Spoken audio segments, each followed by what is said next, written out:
subjected to expenditure by various departments and agencies, because the other two big parts of this 500, being the 70, was being handled as part of the tax relief by SARS. And we said to ourselves, SARS has got very strong systems. Can you please stay on that slide, Jan? I'll speak to the numbers even if they are not showing clearly. Hopefully, the members will have a copy of the report with them. So if you look at the measure of income support, that was the 70 billion rands. It is not that type of budget that lends itself to somebody spending money from government to another agency. It was the relief that was provided by the South African Revenue Service to businesses in South Africa that would have been affected by lockdown.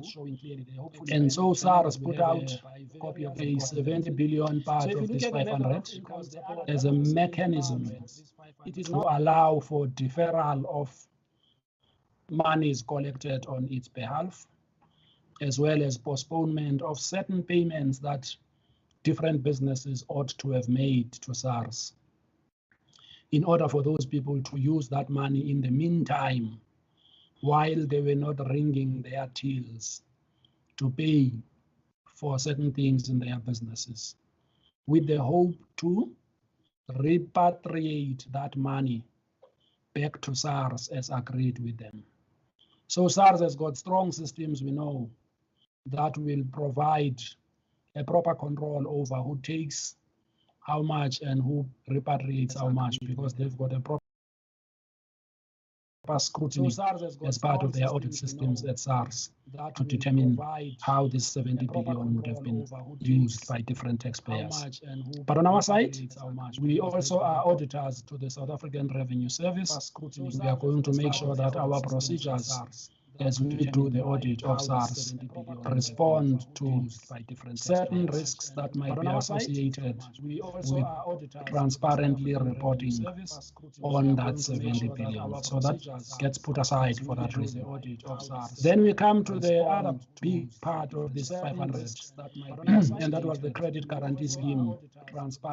Minister of Small Business Development reported the other day that the uptake by different businesses of this loan opportunity, which was handled directly by the banks, but underwritten by National Treasury, working together with the Reserve Bank, they put up this big credit guarantee scheme of 200 billion.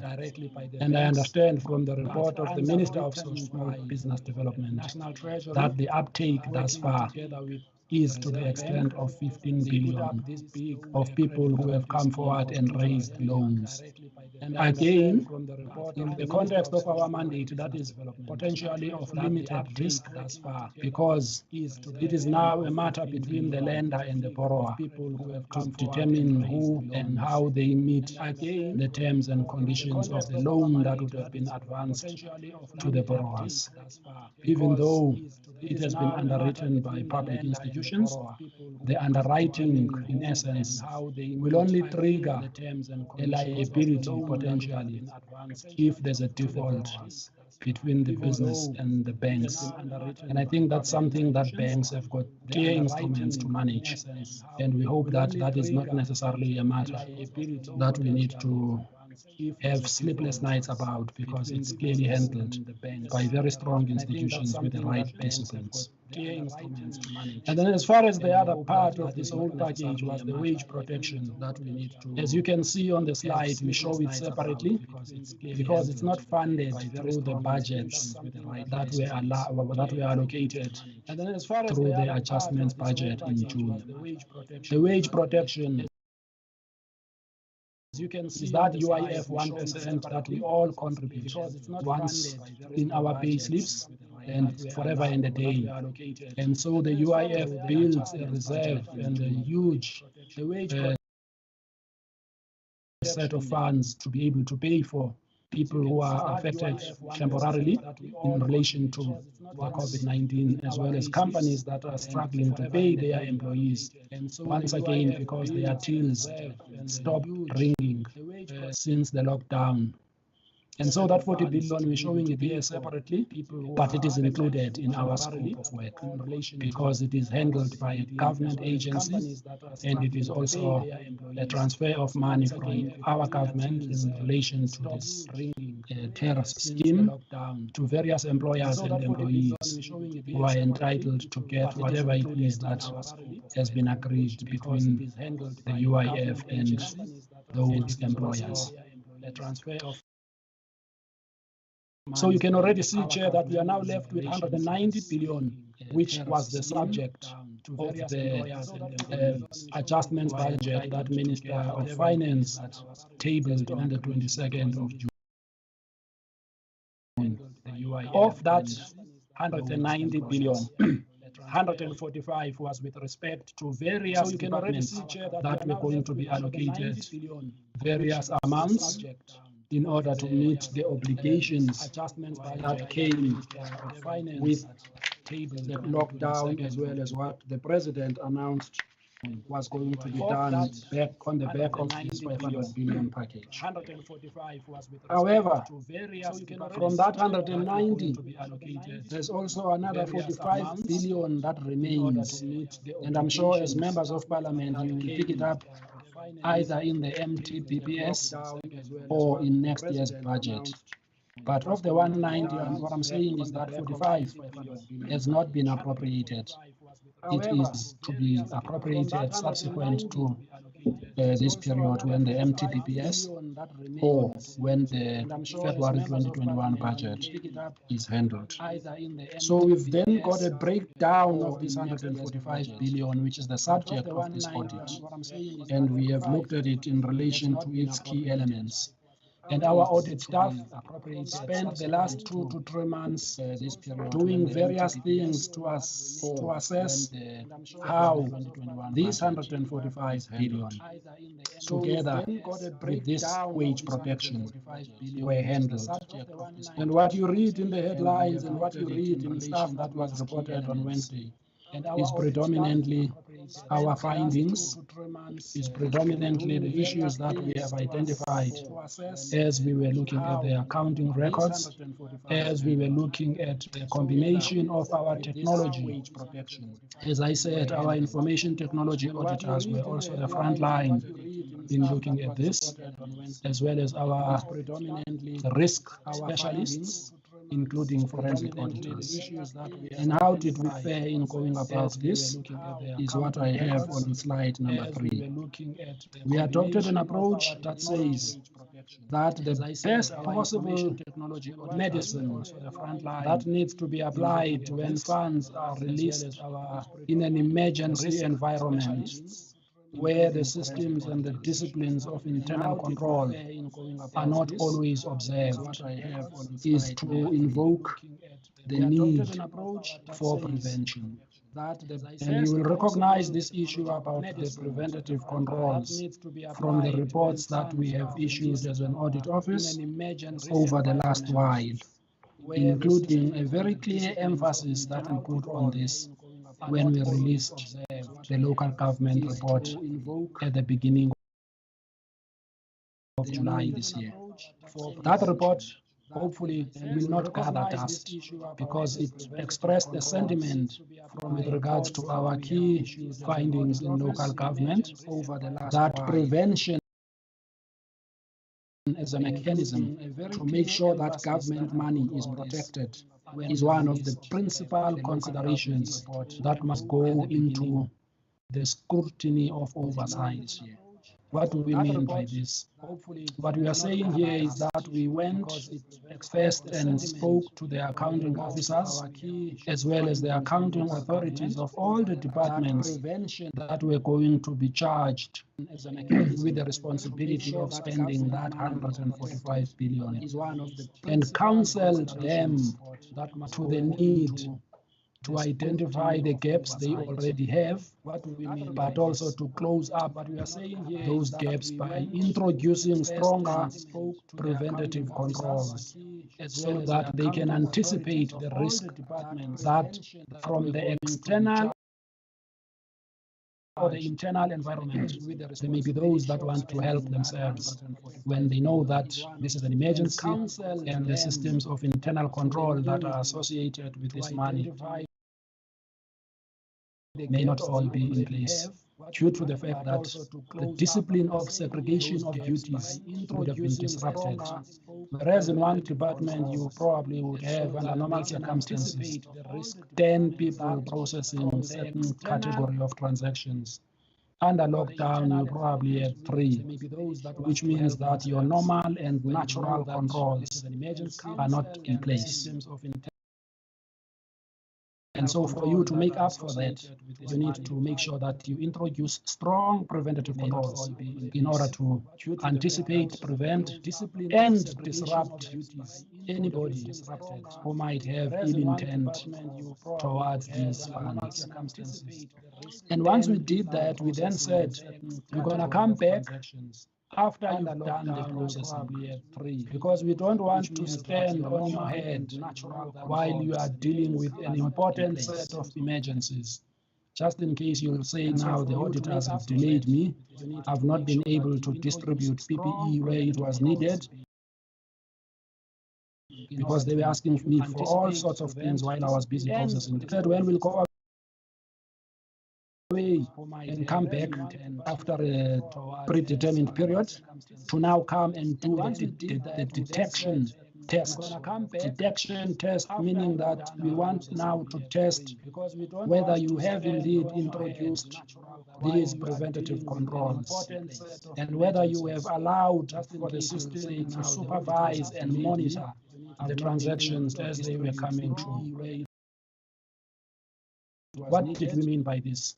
By this, we meant that if in the South African Social Security Agency, there is a 350 rands that has been set aside for certain categories of beneficiaries across the country, we're going to come after you've done the processing, and we're going to ask you as an accounting officer to give us the whole file, the whole electronic file, with all the names of the beneficiaries, their ID numbers, and everything detail that you have captured. We're not going to ask for 10 beneficiaries. We want the whole thing. We want the whole kitchen. We don't want the dining room table where you've already dished. We want the entire kitchen. We want to see for ourselves the menu. How did you mix it up? How did you determine that these people qualify and these ones don't?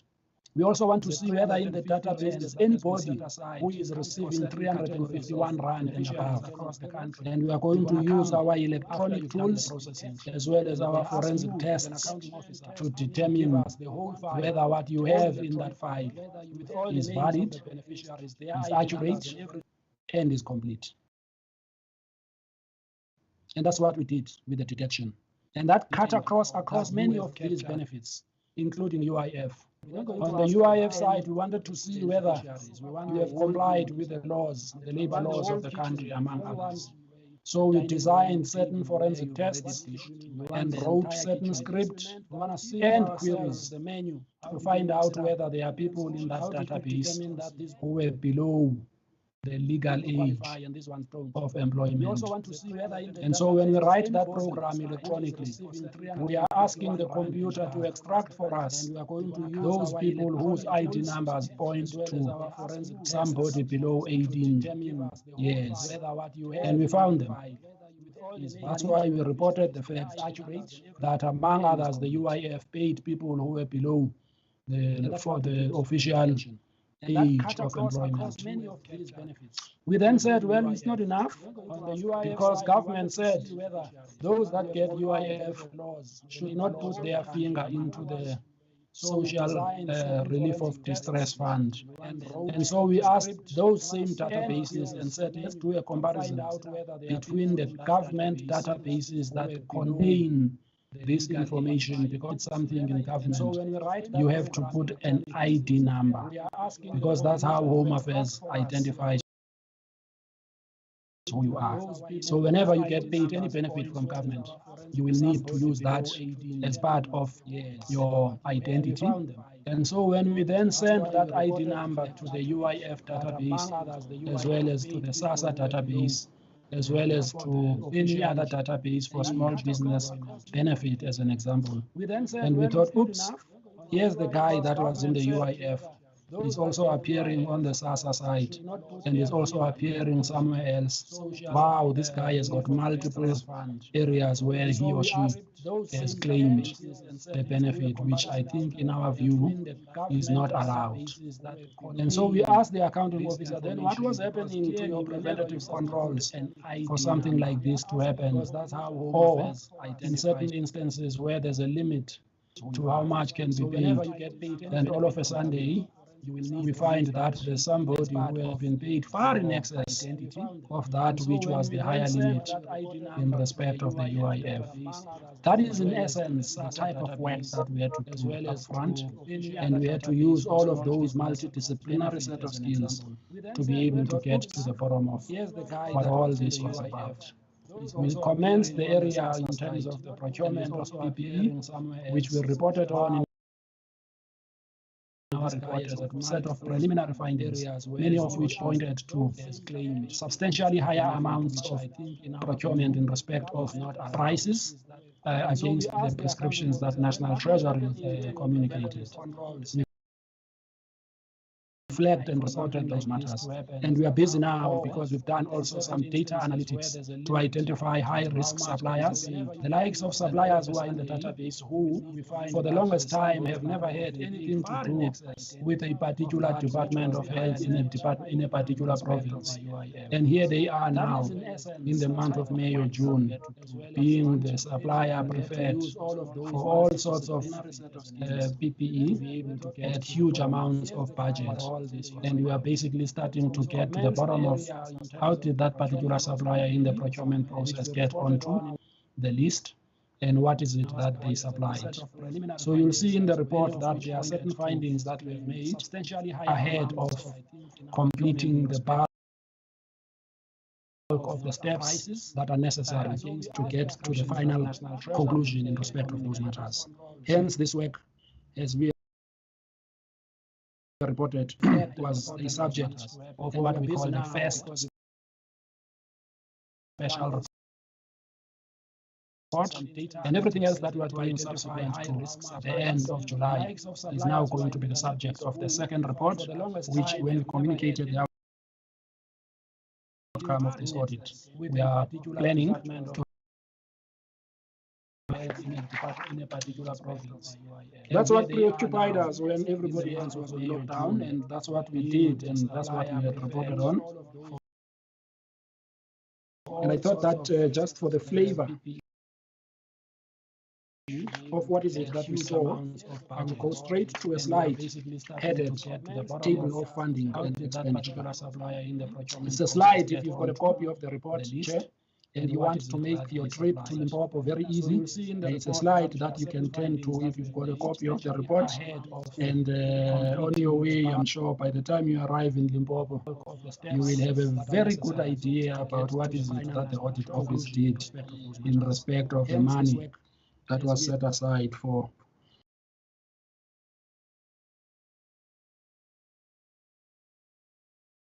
slide says, here is this whole 500 billion on page 22 and page 23 of this report. And here are the different components of this 500 billion. Here's what we included in our audit, and here's what government has spent up to the end of July.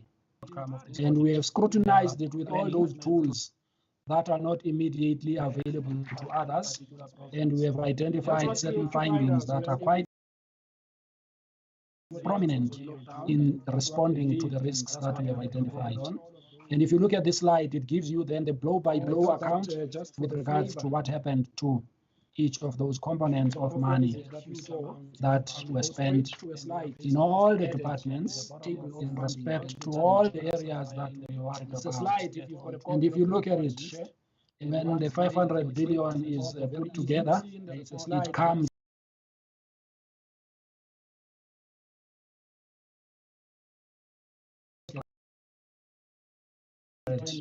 total amount that has been spent in respect of this COVID process. But you will have a very good idea against the things that I've said earlier on in terms of what has been excluded. You will find that the full extent of funds that have been spent up to the end of July against the full budget, if you like, of 500 billion, where the 45 is yet to be appropriated, where the 200 is not part of the subject matter that we're looking at, where the 70 of tax is to be dealt with via SARS, as well as other areas that has been appropriated based on the 22 June special adjustments budget, which are not included here because these are funds that had been set aside to deal with some of the interventions that are going to be dealt with by government in the subsequent periods. Part of it is the support to the economy, part of it is the support to, for example, the equity investment at Land Bank, which was 3 billion, and so on. So we have actually audited and found that to the extent of 65.9 billion rands has been spent in respect of all those areas that we have identified and included in this budget. And you will note, Chair, that of this 65.9 billion, in terms of what has been spent up to the end of July, about 57 of it, 57 billion of it went to the UIF, but as well as SASSA. In the SASSA component, there were three parts that were being paid for. It was the 350, as well as the top-up of 500, and other top-ups that apply to different categories of people who are receiving social grants. All of those three elements added together were just about 20 billion in total up to the end of July. And to that you add the 37 billion that was spent in the UIF, which gives you 57 of 65.9. What does it say? It says that the difference between the 57 and the 65.9, which comes to about 8 billion, is a combination of what went through the process of procurement. And you can see in our analysis here, we do show that under health services, even though there was 21.5, for example, billion, that is now the third line on the first slide, 21.5 billion, only about 6.4 of that has been spent on direct procurement. That's where the bulk of that procurement has gone. So when we talk about the PPE risks that get reported on, it is not PPE of 500 billion. It is PPE of somewhere between 6.5 billion and say, give or take, close to 10 in total, because the water, the supply that was given to schools directly, as well as about 1.6 billion that went to municipalities, for example, would have been mainly those areas of procurement. So the risk is there, but the risk was never anywhere near the amounts that we would have imagined in terms of the expenditure. And you can see this, Chair, because quite frankly, on the procurement side, there was a period where the entire global economy was shut down. No factory was operating for the greatest part of the first 2 months of the period when we were on lockdown. And the question is, where would those supplies have come from? Because suddenly all economies started popping up and pumping their activities somewhere around the period towards the beginning of June, thereabouts, and so on and so forth. So clearly, there are many then that were given orders, but I think the difference between giving somebody an order and executing the order is what ends up in our financial statements. And the amounts that we are showing here is what was, or someone may have been given a big order. What is important is have you delivered on it or not. And I think it is interesting to see that in our analysis, we do show also the fact that at the beginning, there are many that showed emergency orders. So when we talk about departments, those were emergencies of May month, but guess what? Around the month of July, those emergency orders had not yet been executed. which means that what was driving the particular procurement as an emergency is possibly no longer an emergency in July. Otherwise, how can you justify something that was an emergency in April, but you still haven't executed on it in July? And I think that is an important consideration, Chair, that needs to be looked at as we navigate through these numbers. But interestingly also, when the 500 billion package was announced, there was a huge cry in the public domain about what will happen to this money once it finds its way into municipalities. The entire global economy was shut down. No factory was operating. And the question is, where would those supplies? What problem, Honorable Singh? Suddenly, all economies started popping up. Can hear pumping their driving activities. You are driving. Find the spot where you are going to hear. So clearly, I think it's audible enough. Not so, Honorable Mlenza. And I think the difference between giving somebody yes, I can hear. Audible is what ends so up you are test. That's right. Continue. now you can continue AG, we can hear. Physical pain. So that 20 billion which was meant to go to local government has not yet been transferred by National Treasury. So the reason, among others, for example, National Treasury wanted to make sure that they've got all the necessary preventative controls in place to make sure that once this money lands in any of the municipalities that are going to get out of this 20 billion, that all the measures that are necessary to protect it are being put in place, are operational, and can be properly monitored via National Treasury directly. And we understand that they will be activating the bulk of this 20 billion in the period where we are now, as well as in the next couple of months as things unfold in respect of government programs. But interestingly also, that in essence, Chair, makes up for the staff and the monies that we had accounted for. And we thought that it is important, just as we do this, to also show you the overall observations that we made. And all of them are set out very clearly in the report, but we just extracted them for purposes of the presentation, where we say that as we knew and expected, the environment in which many of these funds were being spent were already showing weaknesses as evidenced by our previous audit work, that the information system technologies in government do not often talk to each other in an integrated fashion, nor are they responsive enough to speak to the new risks that are likely to confront departments that are making this expenditure. The pre-existing deficiencies in the system of supply chain remains one of those exposures.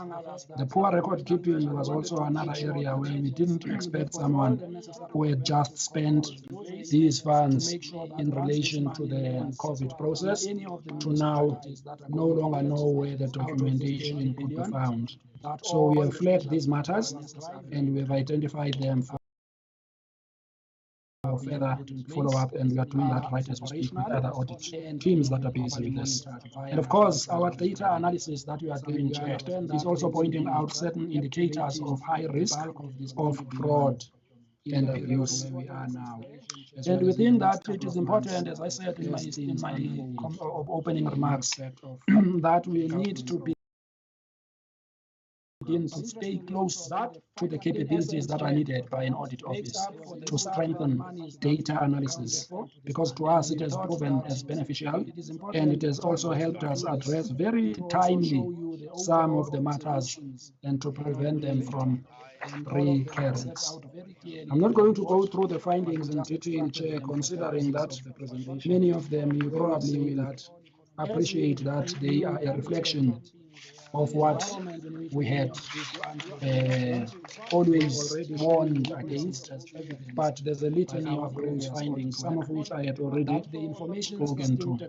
But I think on page 20 of the slide presentation, where we speak to call to action, is possibly what I'll try and wrap up my input with, so that at least I can allow the likes of Honorable Mlenzana to have an opportunity to also ask before they have to submit something electronically.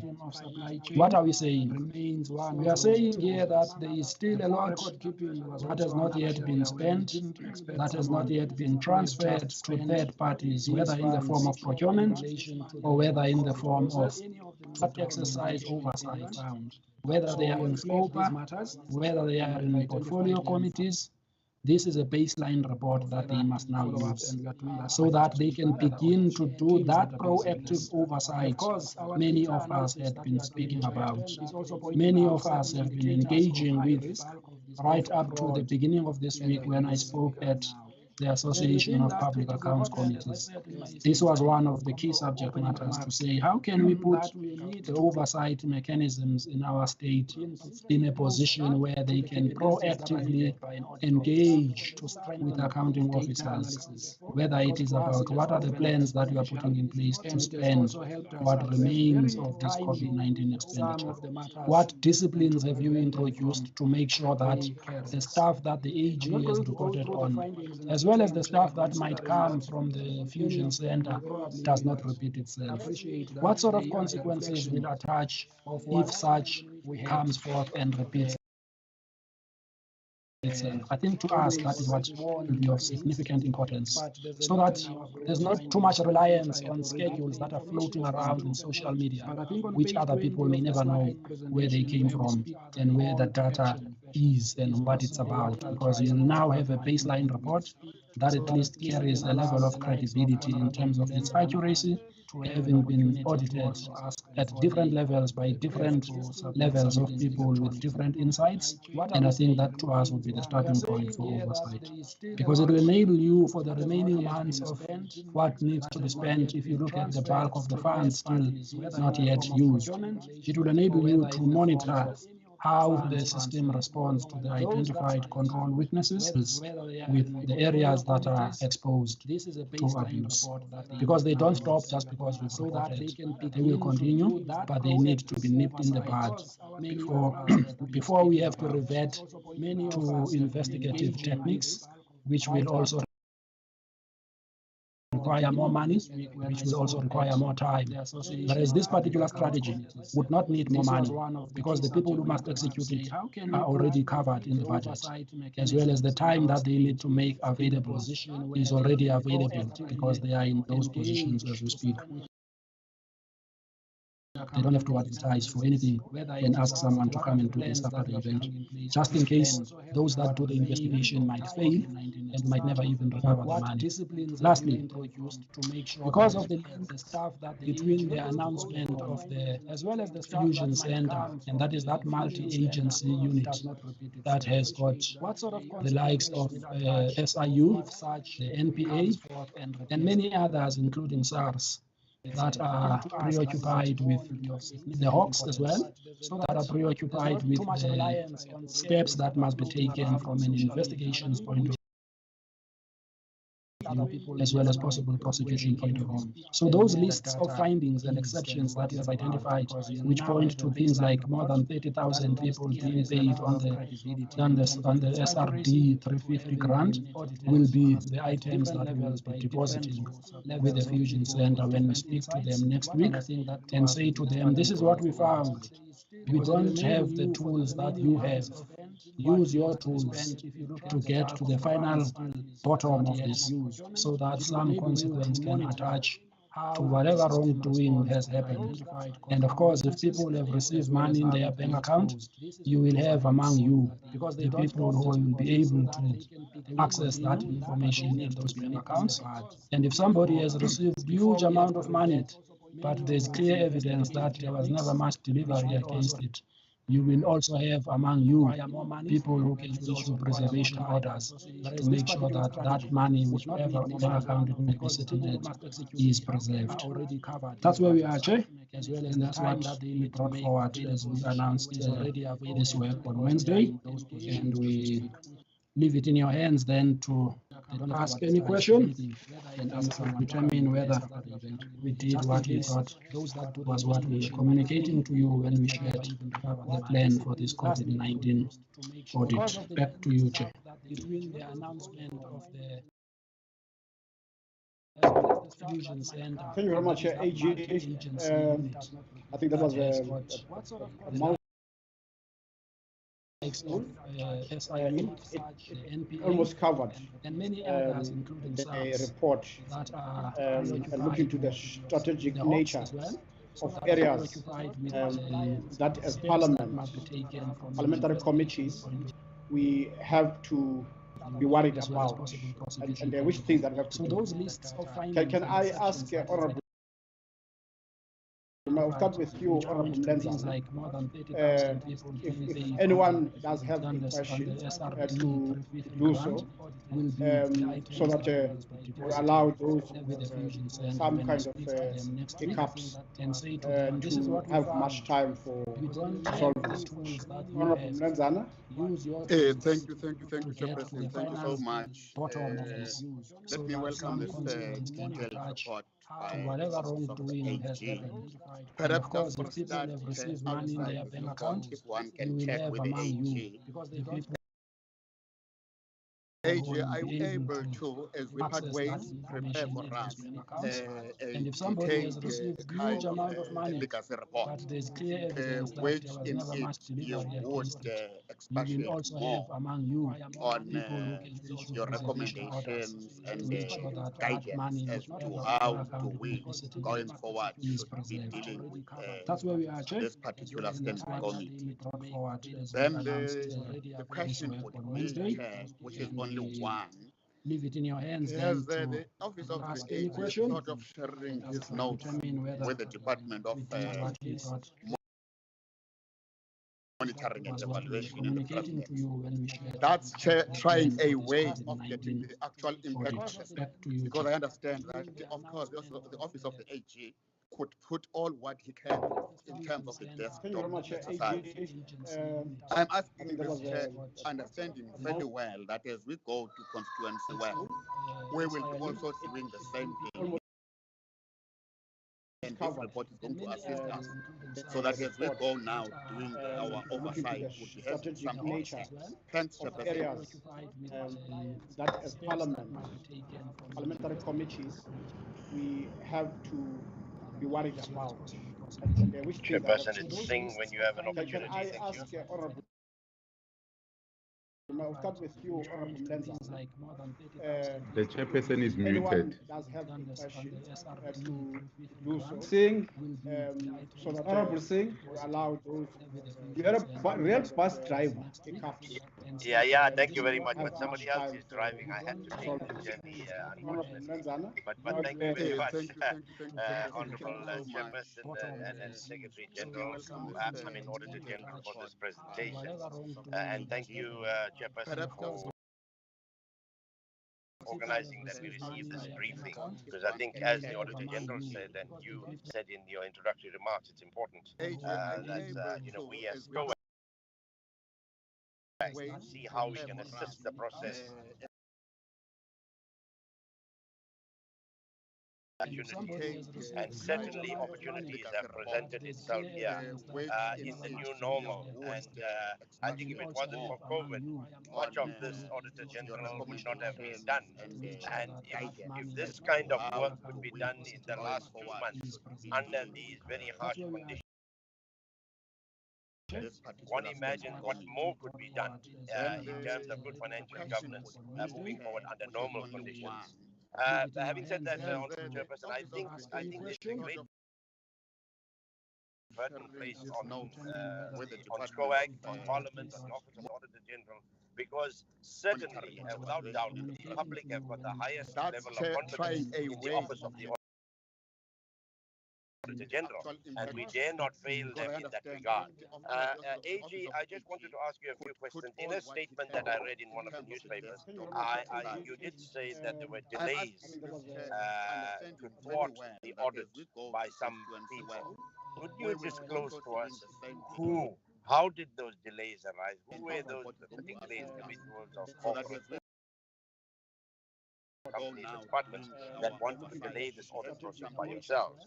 Secondly, Chairperson, to the Auditor General, you did say we have the capacity, but I don't know whether we will have this kind of capacity under normal circumstances, Chairperson, when your team will have to do other audit-related work. So perhaps, if needs be, The you might chairperson need is to muted. recommend to SCOAG that you have extra personnel, and extra personnel and expertise will come with additional resources, which probably we can ask Treasury to allocate as a ring-fenced amount.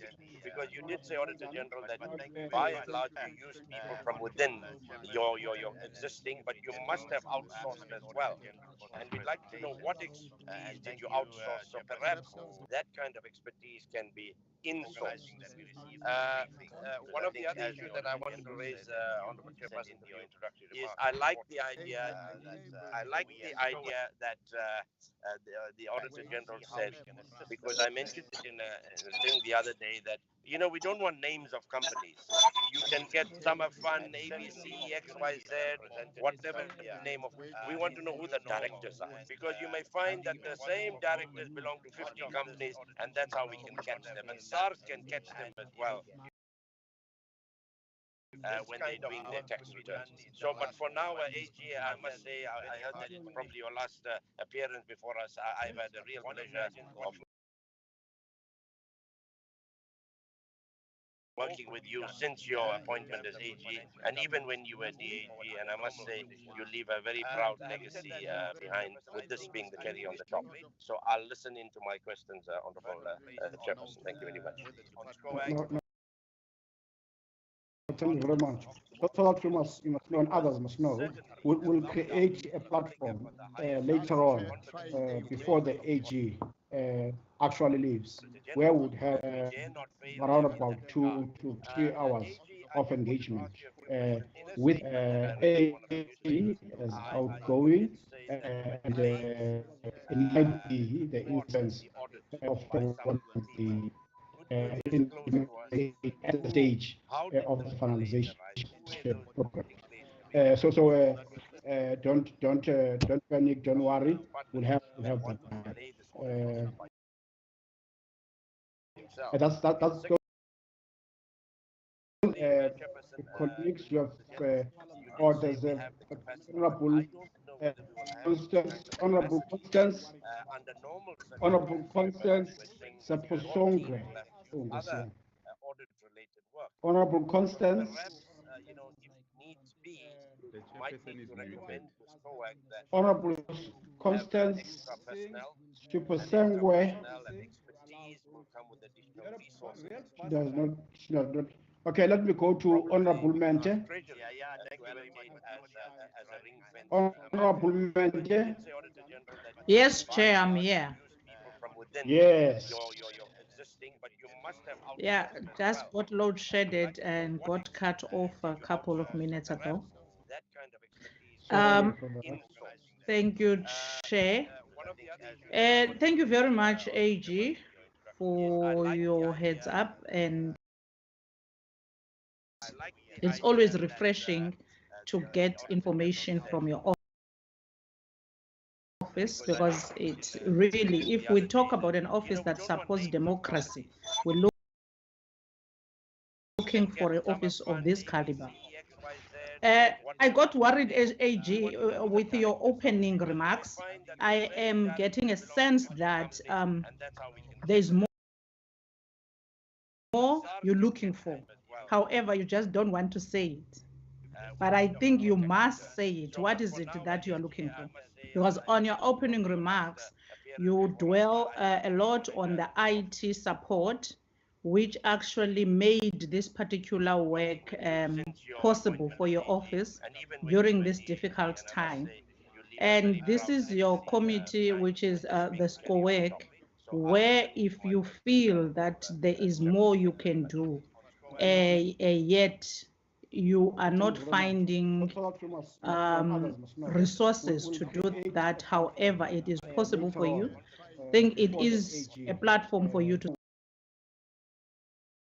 and not wait for a last moment. I understand now Chair says we will have time with your office and hear from you what would be your wishes for this particular office to operate in the near future. Let me also then talk to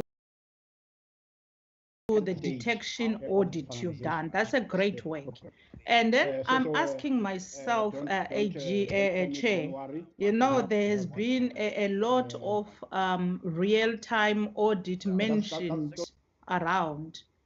And looking at the detection audit, which the Auditor-General had performed in order for them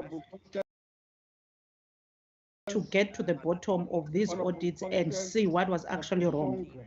And with the information or technology and systems that the state is using currently. So I want to check with the AG. Is it possible, AG, to be involved? Like we are wishing to be proactively involved through oversight. But using your office, is it possible to be involved when all the systems of government are developed? Load shedded and got cut off a couple of minutes because if ever we don't have someone who will see the shortcomings of the system until it's late, the state is going to lose a lot of money still, because we can be following the money, but if we don't get into the space of the systems, like you were using the systems of the UIF and the system of SASSA, which gives you feedback as to this one doesn't even qualify. That one was not supposed to be here. This one has applied even though they are that it didn't detect such. I got worried.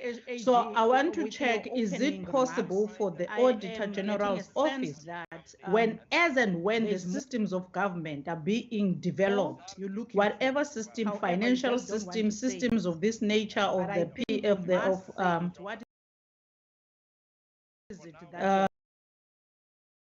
COVID-19 and systems that dispense monies, even the grant system that we have currently.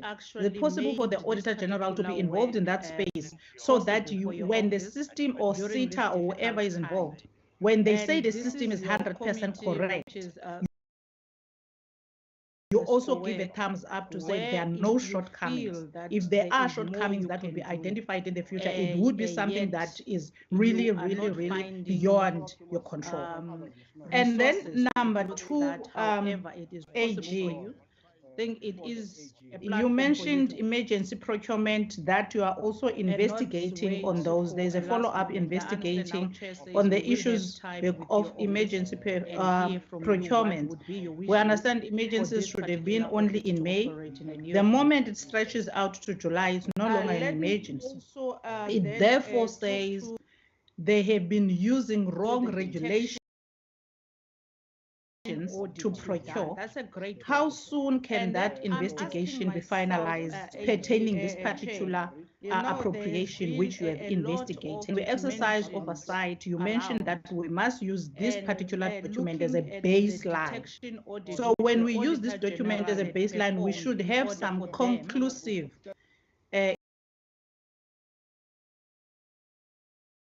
information, especially on the areas of people who have fraudulently procured items in the under the guise of emergency, so that they can dodge the regulations and not really use them and follow them to the latter. The last one, Chair, also on the poor record keeping, that investigation, how soon can we get it? Because really you have asked a pertinent question. Is it really possible that a person who procured items in July, by August they have lost the documents? So those are the kinds of the information we should also get when we get this when we are interrogating this baseline document you've given us. Otherwise, I cannot fault it. Superb work you've done in a short space of time. It gets to show can be involved with a performance audit, measure it up with the actual appropriation, and you could also immediately see value for money, see where the prices were inflated and everything.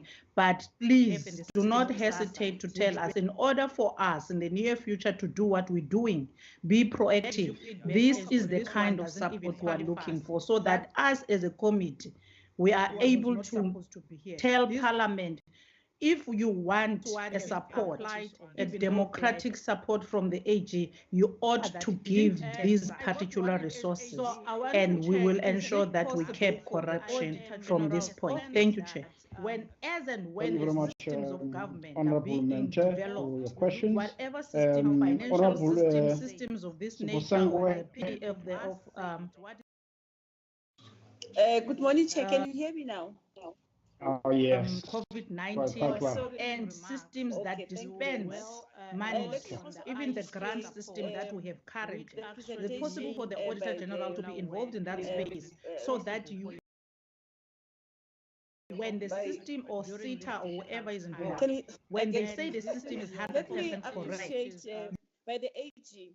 Firstly, you also give a thumbs up to say there are no shortcomings. If there are shortcomings that will be identified in the future, it would be something that is really because they have not yet received their allocation. And then number two, AG, because we know that there are a lot of municipalities. You mentioned emergency procurement, that you are also investigating on those. There's a follow-up investigating on the issues of emergency procurement. We understand emergencies should have been only in May. The moment it stretches out to July, it's no longer an emergency. It therefore says they have been using wrong regulations. So those are some of the questions I wanted to ask. The other one to is based on how soon can that investigation be finalized pertaining this particular appropriation which you have investigated? We exercise oversight. You mentioned that we must use this particular document as a baseline. So when we use this document as a baseline, we should have some conclusive, because the impression which is given out there is that the whole 500 billion information, especially or has gone to waste on the so area of people who have fraudulent items under the guise. The other question which I want to ask is about so that they can dodge the regulations. Audit in different departments play to make sure that there is preventative and not really use them and follow them to the latter. The last one, Chair, also on the poor record keeping, that investigation. How soon can we get it? Because really, you have asked a pertinent Thank you very question. much, Is it really possible that a person who procured items in July, by August, they have Yes, lost thank you very much, Chair. Let me join the members who have welcomed the presentation, and particularly the speed at which it was put together and the swift action that the AG took immediately. It was called to task to ensure that we are able to follow the money as allocated for the COVID relief package. I'm also happy, Chair, with the slide that puts into perspective how the 500 billion would be allocated, because it also assists some of us who sit in various committees in order to narrow the scope in terms of how we should try to assist in playing an oversight role in those particular allocations. Chair, I just have a few questions. The first one being related to a part of the Honorable Soposeng in terms of the role of municipalities. I'm interested to find out how much bite did the Office of the AG have in terms of auditing those allocations that would have reached provinces and municipalities. I'm raising from this this question, point. Chair, Thank you, Chair. because in our previous engagements, there were certain no-go municipalities where the AG staff was either intimidated, attacked, or harassed in an effort to prevent them from carrying their work. I just wanted to find out how far did they go in terms of reaching that particular space. And having asked that question, in terms of the AG's expanded mandate, would some of the findings in this particular report be covered by that particular expanded mandate, where the office of the AG is empowered to issue out very direct remedial actions? Chair, the second one is on the issue of the multidisciplinary approach that the AG has spoken to. I'm interested to find out how could this assist in curbing the uncompetitive behavior that was also reported in the media. Because one of the AG's finding is that PPE was not procured at market-related prices, but it is also a fact that there was some price escalation, which was highly inflated, and in some instances, private companies would be found to have influenced the price after the advent of COVID-19. Is this multidisciplinary action in a way going to interact with the likes of the Competition Commission in order to curb this uncompetitive behavior when public funds are exposed? The third one, Chair, but I think this will not be in the purview of the Auditor-General, but I will pose it, and if he can respond to it, I'll gladly appreciate it. And I'm raising this, Chair, around the credit guarantee scheme, because it will benefit from public funds. And our role as from our committee and other committees we serve in is to follow and assess the impact that public funds have on the electorate and those that are within the borders of the country. Now, Chair, on this issue of the credit guarantee scheme, how would the AG advise on how to measure this particular impact? In one of the briefings of the small development department, there was an outcry that the money allocated under the credit guarantee scheme only reached a few public funds when it's out of government hands, and the banks have their own internal instruments to decide who to advance the credit to and how to advance it. Then there seems to be some sort of cracks where certain demographics of the country falls through those particular cracks. I'm interested if whether is there any advice on how best can we ensure that the impact is at the level of the desired deliverable objectives as mandated by the President in his SONA, as well as the delivery by the Minister of Finance. The last one, Chair, is related to slide 20, the call to action, as the AG calls it, and we agree with that. Just to check, would the AG agree that the public procurement bill and its finality could be a step in the right direction in order to curb and prevent some of the issues that the AG has detected in ensuring that maybe going forward, such events do not recur and we are able to nip it in the bud before it becomes a problem. In closing, Chair, let me also congratulate the AG for the sterling job that he has done throughout his term. I appreciate the fact that you did indicate, Chair, that we'll have a session with him again before he leaves. But in the event that I might not be part of the meeting, I just want to take advantage of this platform and wish the AG well in his future endeavors, and thank him for the work that he has done for the Republic. Thank you very much, AG. Thank you, Chair, for the opportunity to engage. Thank you very much, honorable members. I take it that all those who have raised their hands have spoken. Before I just give over to the AG, the question which some of us asked, which relates to your own findings, AG, on the information systems. That goes against Treasury at some stage. That the AG has spoken to.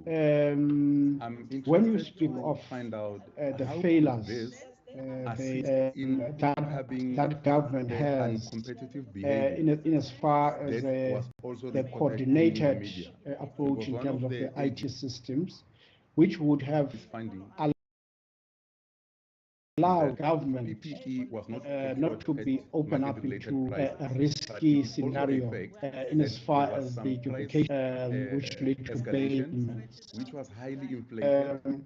And in the Treasury's failure to finalize work in relation to the IT on the I think it's an international finance system-based technology, which you made findings, I think about 2 or 3 years ago. Would that kind of work, if done properly, would it assist this kind of a process, or would you probably think of a measure which could be coordinated at a particular institution, maybe by SITA, to ensure that such an information technology is in place, or there is anything available in government, as you have somewhat done as an institution which is independent of government, probably to learn from in as far as the information technology, which works in sync with the development department. There was an outcry guide and save upfront allocated under the credit guarantee scheme only reached a few and as well for the overall information is out there. When it's out of Over to you, and the banks have their own internal instrument. No, thank you the very much, honorable members, and thank you for also the kind words of support to our institution. I will make a point that each one of our staff members hear the sentiment that you have expressed, and make sure that they continue to strengthen the work they do, so that at least they can also hear your voices in terms of how you react to this trouble that they had to put themselves through. And I really welcome all of those very kind words of support to our office. As far as the point Honorable Mlenzana raised regarding the legacy report for SCOWEC, we'll make a plan, and I think that part of this conversation that is happening now is also navigating matters of that legacy in respect to what we have, what to make sure we do other things with it, so that it is not lost. Because it will take a journey like this, Chair, for any institution to grow from strength to strength. You know, sometimes we often say an institution must grow from strength to strength, but we don't really attach meaning to that. So I think that's what will flow from this. I will certainly on my side also put some thoughts, which already I think I've started in respect to what those could be, and we can work with that and leave it to yourselves and the teams that will be left behind to make a plan in terms of how that can be put into practical use. The issue around the sharing of the information and the report with the Department of Planning, Monitoring and Evaluation, it will certainly find its way there, Chair. Soon after this engagement, I also have an engagement with the Interministerial Committee that was set up by the President, chaired by the Minister of Justice, to share with them part of what I have already covered in respect to this report. So in that audience, there will certainly be people in the PME portfolio who will also be sensitized to this report. as well as the issues that came from Honorable Singh, the matter around the silver lining, and I think that it speaks to the idea of a legacy report. What are the things that this exercise has thrown at us? And I think it is clear that as much as we were in a situation we couldn't put all these multidisciplinary teams together in the way that we've done now. We've always had them. We've always had these people who are doing forensic work. We've always had them as well in the technology environment. But you see, when our reports come out, Chair, we've said this a number of times, people often switch off and say, man, he's talking about irregular expenditure, he's talking about the stuff that Nombembe used to talk about, and then they switch off. And never follow up exactly on what are the things that are contained in our reports about. For example, the issue of information technology weaknesses. Our IT specialists, we normally combine them with our financial auditors. And then we bring the forensic experts into that team. But we don't make too much noise about it, because we are looking for the qualitative insights. Let's give an example here. If a particular service provider is going to supply a department, and this service provider delivers an invoice, for example, which invoice is, let's say, invoice number 12 from the CNA reprinted invoice book. This person, remember, has got a 20 million contract to supply all sorts of things. But the evidence of the invoice that they send to the department is a CNA invoice. Now, those that are trained forensically, when we plan these audits, will tell our audit teams that be on the lookout for this type of pre-printed stationary invoices, because they tend to suggest that the person who is the supplier to the department possibly does not have an accounting system in their environment. They maybe probably got phoned last month to submit their credentials. And in the midst of being allocated this contract, then they have to go and find an invoice book in order for them to bill. That's how we've used that risk management approach. So these multidisciplinary teams have been infused very much into the evaluation as well as the risk assessment processes that we undertake as we do. But I think what this thing has done now as part of the silver lining element is been to elevate them to the right place where they ought to be, because they've now proven useful beyond doubt that even under emergency conditions, they can become the front lead in our audit teams. So we will make sure then, Chair, that we make sure we increase this capacity. And of course, in order for us to do this thing as well as we did, there was a limited extent, Honorable Singh, of outsourcing options. For example, we would want to interrogate certain database, but we need somebody who has got demonstrable expertise in running those query tests. Instead of finding somebody who hasn't experienced it for the longest time, we would go and get someone who will be part of our teams from externally for a limited period, let's say 4 weeks or 6 weeks, and say, can you please help and work with our team to make sure that we get to address a particular objective. So it was more like a reinforcement of what we have, with the understanding that our own teams will also learn through that interface with that particular individual to take the skill forward and to train others. So that's the approach that we have taken. So you will realize that there will be a little bit of that expertise, particularly in the information technology interrogation side. For the rest, or maybe as well some of the forensic auditors, but there were just few that we needed to use to reinforce based on the emergency as well as the timing of this audit. So there was an element of that, but it was not something to stress about.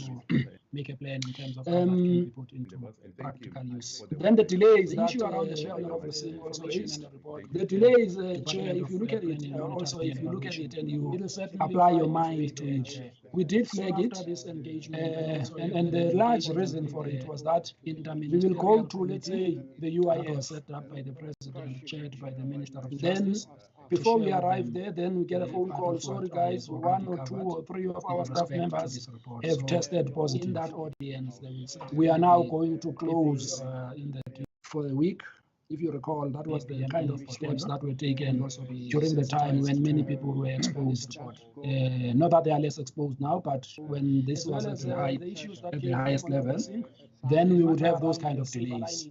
And of course, we were just flagging it so that there's an appreciation that we were dealing with a risky environment of people that were getting affected, but also our own staff was not insulated from that.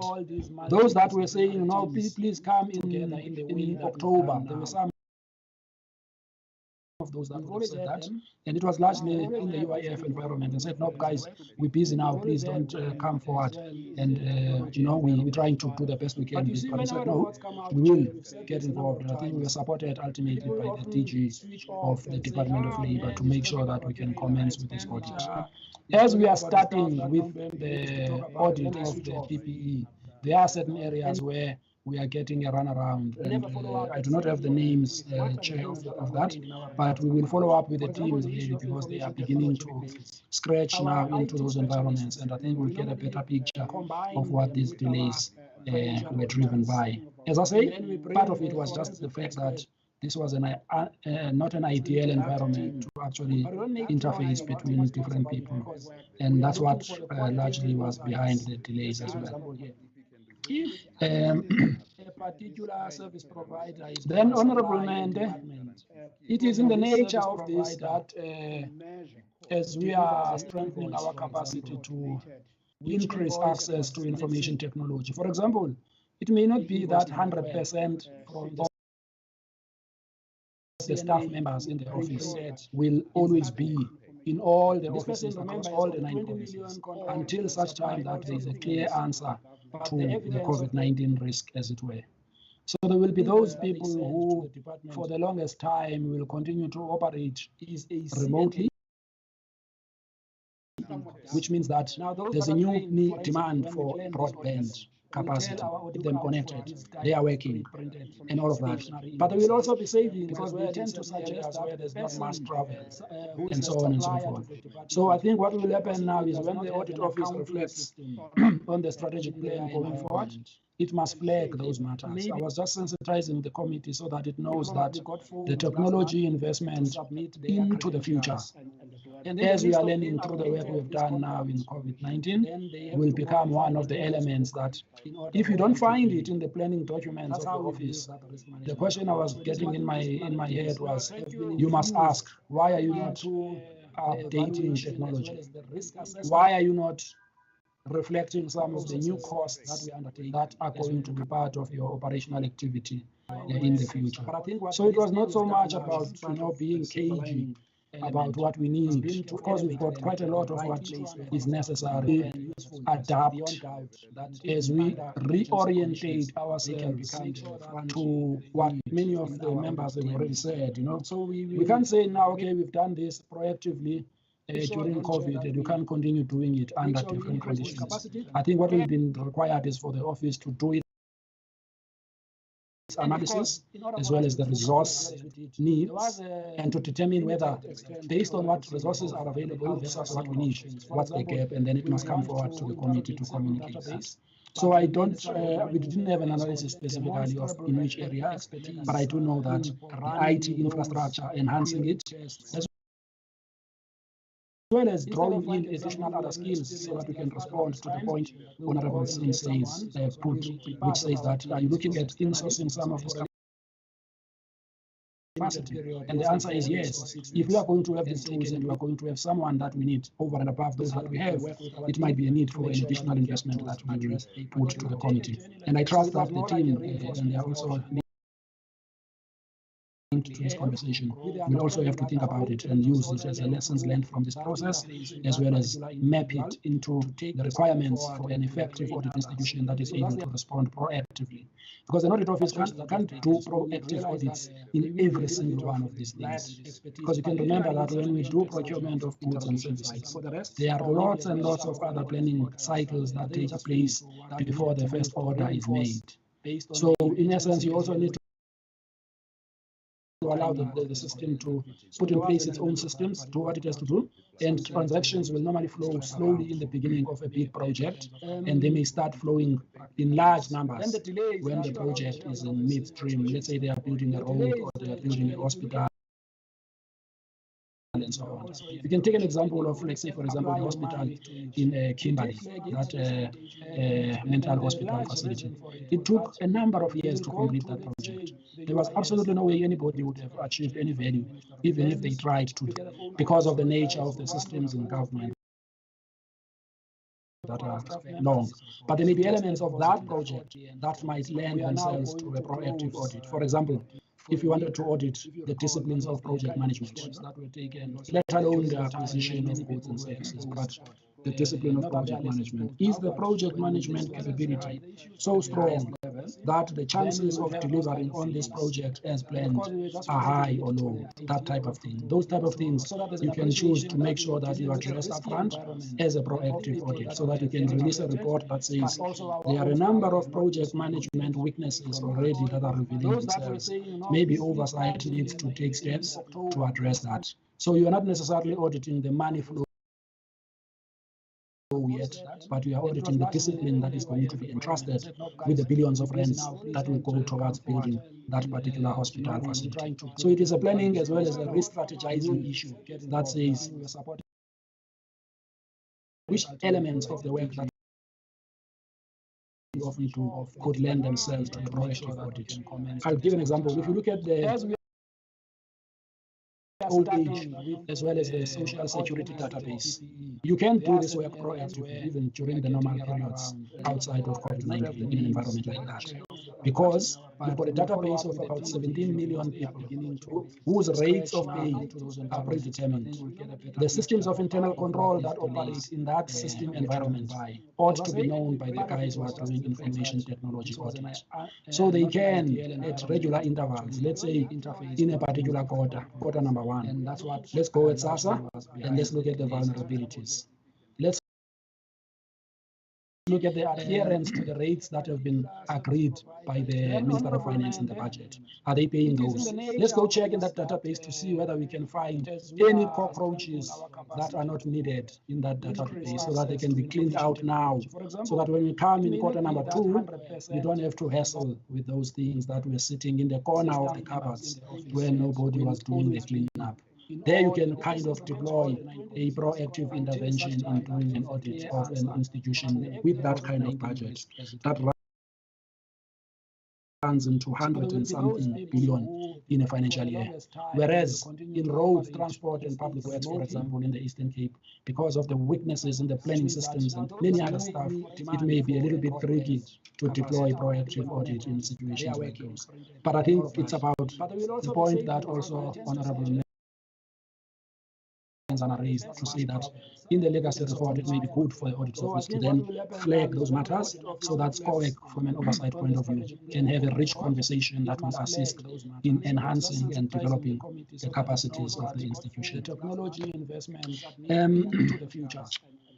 Right. Planning through the work we've done now in COVID-19. And then the issue about the involvement, if you don't midstream as certain systems in government are being developed. I think the AGSA can, as I use the example, Honorable Mente, can get involved, but from a distance. It's got to be an arm's length involvement, because once you are involved inside the kitchen while they are cooking and developing this system, you remember they will often say, no, but the AG was there with us when we were designing this thing. We don't understand now where they're coming from when they start highlighting weaknesses. Because remember, we don't control the activity that happens in that system environment. When somebody makes a big error, we don't want them to associate us with the design, because the design of that system is a management responsibility. Our responsibility is to independently assess whether there are weaknesses in that design. And I think we can give input as a council upfront and say, if we are going to go through different modules that we are going to develop, you need to make sure that in the development of those modules by the systems development experts, they are built-in controls in place. That part of it, I think we can do. Because I think in all of these, we are always reminded that we must keep the distance, but open our eyes, even though we are at a bit of a distance in terms of the development by the entities. And it speaks to quite a lot of issues, but it requires the flexibility of thinking about what are you getting involved with. And the public auditor, if you look at it says that it is actually preferable for the audit office not to be involved in the design and development of things that it will subsequently subject to an audit. And that's a very, very, very important statement, which I think you will find in the public audit.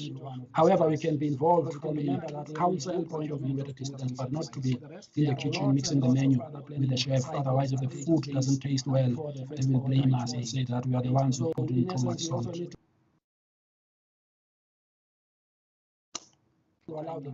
Right, put in place its own systems, do what it has to do. And then the issue about using the report as a baseline in audit management and they may start from emergencies. We are going to report secondly in our second report in November on this matter, and hopefully when those emergencies are brought up, it will not just be us alone. There will also be the SIU. Remember, the SIU had been announcing that they are looking at something along the lines of a 5 billion worth of expenditure in respect to the area of procurement for health, including PPE and all of that. And you would have seen in this report that our figure that we have flagged, which covers just the COVID-19 period for the 500 billion, is somewhere around 6.5 billion. So the numbers that they are talking about and the numbers that we are reporting on are not far apart. So let's just say now that the real detail in respect of the people and the detail of the findings of these emergency reports, two places, and I think when we deposit our own findings now with the Fusion Center, the SIU will also be part of that engagement. So we will see more of the detail of the management of emergencies in our report in November, but also there will be some of it coming via the SIU to address that. And then again, pertaining to the documentary evidence, we spoke about the issue of documents and all that. That also we will conclude on it in the November second report as to whether we have continued to experience problems with regards to the documentary evidence. And I think we'll have a specific area because it's part of that rigor that you will need to check whether we did indeed have access to all the documents that we may have needed to be able to complete the work. And then lastly, the last point Honorable Mende raised regarding the tools of trade. The tools of trade are required to be constantly developed because the people that target government money are very sophisticated in most instances. And I'm sure that when you navigate through the information systems environment, whether it's social media, whether it's Facebook, or any one of these things, including the platforms that we are not often all by ourselves in a particular quarter. You know, there are other people that have also come to these platforms, particularly if you think about it in the context of COVID. When people were not moving around, others went onto the information technology platforms and created pictures that almost do not look like human beings, some of them, and they've got funny names and funny addresses and all of that. And some of them are trying to steal our ID numbers on the system if we are using our systems without the necessary security. Once they take our ID numbers, then they may submit them to SASSA and claim at SASSA in the name of my ID number, for example, or claim UIF in my ID number because they are too clever. Some of them don't even live here, they live somewhere else, but they can use their tactics to inappropriately access different databases with other people's information. And that's why when we say we are going to deposit this information with the Fusion Center, we cannot yet be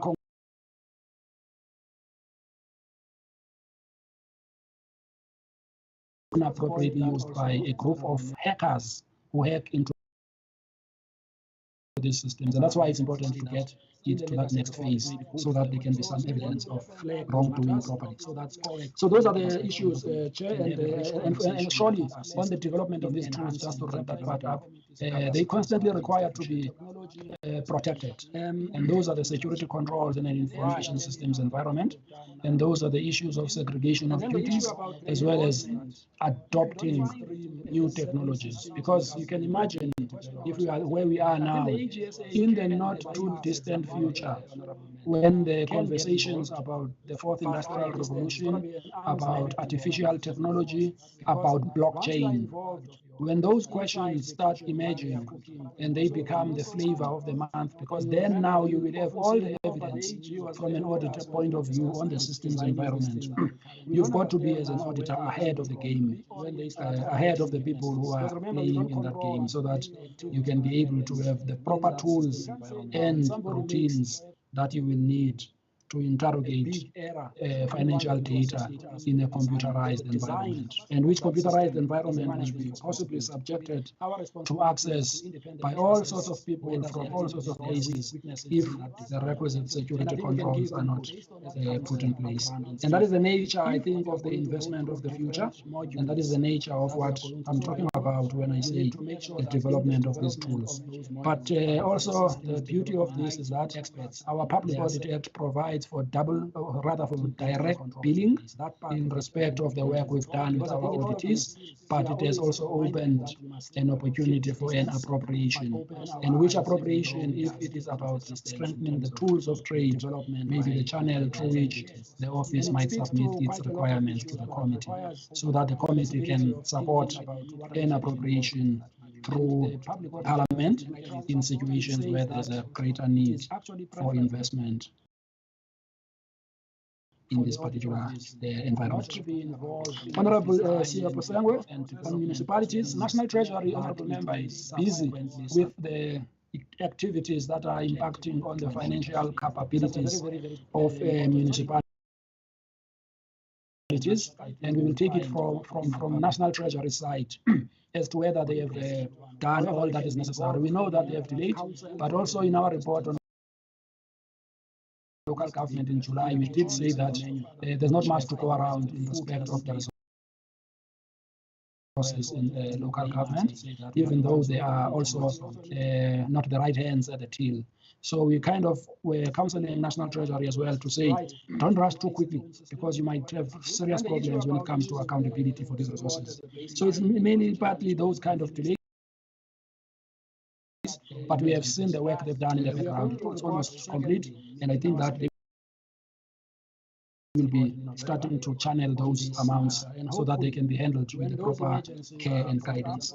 The role of internal auditors is also very important on the witness, as you've said. We are next week on the 9th launching a set of preventative control guides which we have developed, and we have had support with National Treasury to assist us to make sure they filter into different portfolios in government. That guide is a guide of preventative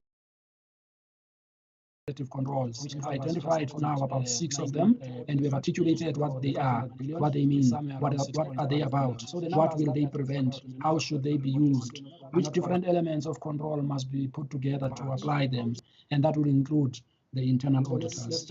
But in terms of this work that we have done now, we have not really interacted much with internal audit, but we do know that some departments did use their internal auditors to apply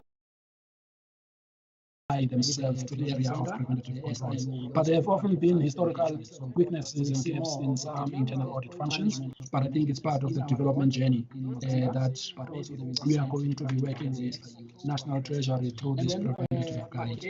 And then on the issue of the tanks and the tankers, and as well as what will happen beyond COVID-19, I think the Department of Water and Sanitation, together with National Treasury, are also seized with dealing with this matter, because it's no use having all these tanks, but there's nobody who's going to fill up the water at the end. And I think that they are the ones who are best placed to maybe pick this matter up. And I think it can be properly picked up through our section of the report that deals with the intervention in terms of bulk water supply. And I think those questions may well become of relevant consideration when a portfolio committee like water and sanitation begins to engage with this report, or even SCOPA if there are any relevant matters that SCOPA wants to pick up on this. We haven't really looked specifically at any of these programs in respect of the extent to which they support women, but you will note in terms of the different areas of expenditure, there are still programs that have not been rolled out, whether in small business development, whether in other businesses, including the likes of the credit guarantee and so on. And I think it is to that extent that these matters continue to be relevant. And I think oversight on a proactive basis, if they start raising those questions, it might well influence how those decisions are being made going forward. But on our side, we didn't pay specific attention to that particular category in terms of the allocation of those resources. I think then with Honorable Matafa, the question of the audit and the allocations of municipalities, I've covered, but I think it will also become a subject of the second report by November, because we hope by then a lot of these resources would have flown through to local government. But also the areas that where they are already expenditures with their own money, we will also follow that up in our statutory audit now for the year that ended in June. And the same will happen with departments that were not part of this 500 billion. We will also scrutinize them in terms of the COVID activities when we report on the financial statements that we are auditing as part of the PFMA. So that will also then cover how we apply the expanded mandate. But in terms of this particular special audit, we did not really stretch matters to that level. The only part of that expanded mandate that has become of relevance to us is the referral option, because we've identified matters that could closely come to a material irregularity in certain instances. And that is the package of things that we said we are going to refer to the Fusion Center. And the rest of it will pick up as part of the statutory audit, because we've now included a lot more in the PFMA as well as the MFMA of entities that will be subjected to the expanded mandate. So we have not lost sight of it. We just didn't want to have a situation where we now have to give an accounting officer 20 days to respond, because that wouldn't have worked. It would have delayed the finalization of this work. Then the matter pertaining to how can this multidisciplinary approach assist in delivering uncompetitive behavior. We certainly do interface with the Competition Commission, and we hope that we will find an opportunity to speak to them when we do the handover to the Fusion Center, which is that multi-agency center. But also on a bilateral basis, on our side, we do have an engagement with the Competition Commission as far as the application of the expanded mandate is concerned. But I think the multidisciplinary approach is relevant in the sense that it brings different insights into the table and different elements of scrutiny that will lend themselves to flagging those issues where there is uncompetitive behavior between suppliers. So we will just make note of this to make sure that when we do pricing tests, that matter does indeed get given the right attention. But also, Chair, having said that, it's very difficult in our public space to know how much a pen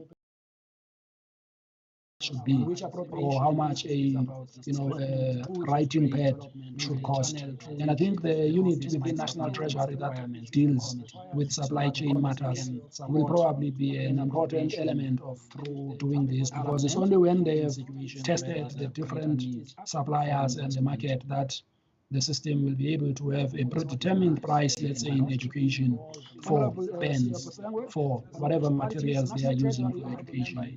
We are not there yet. I think we are still far from that.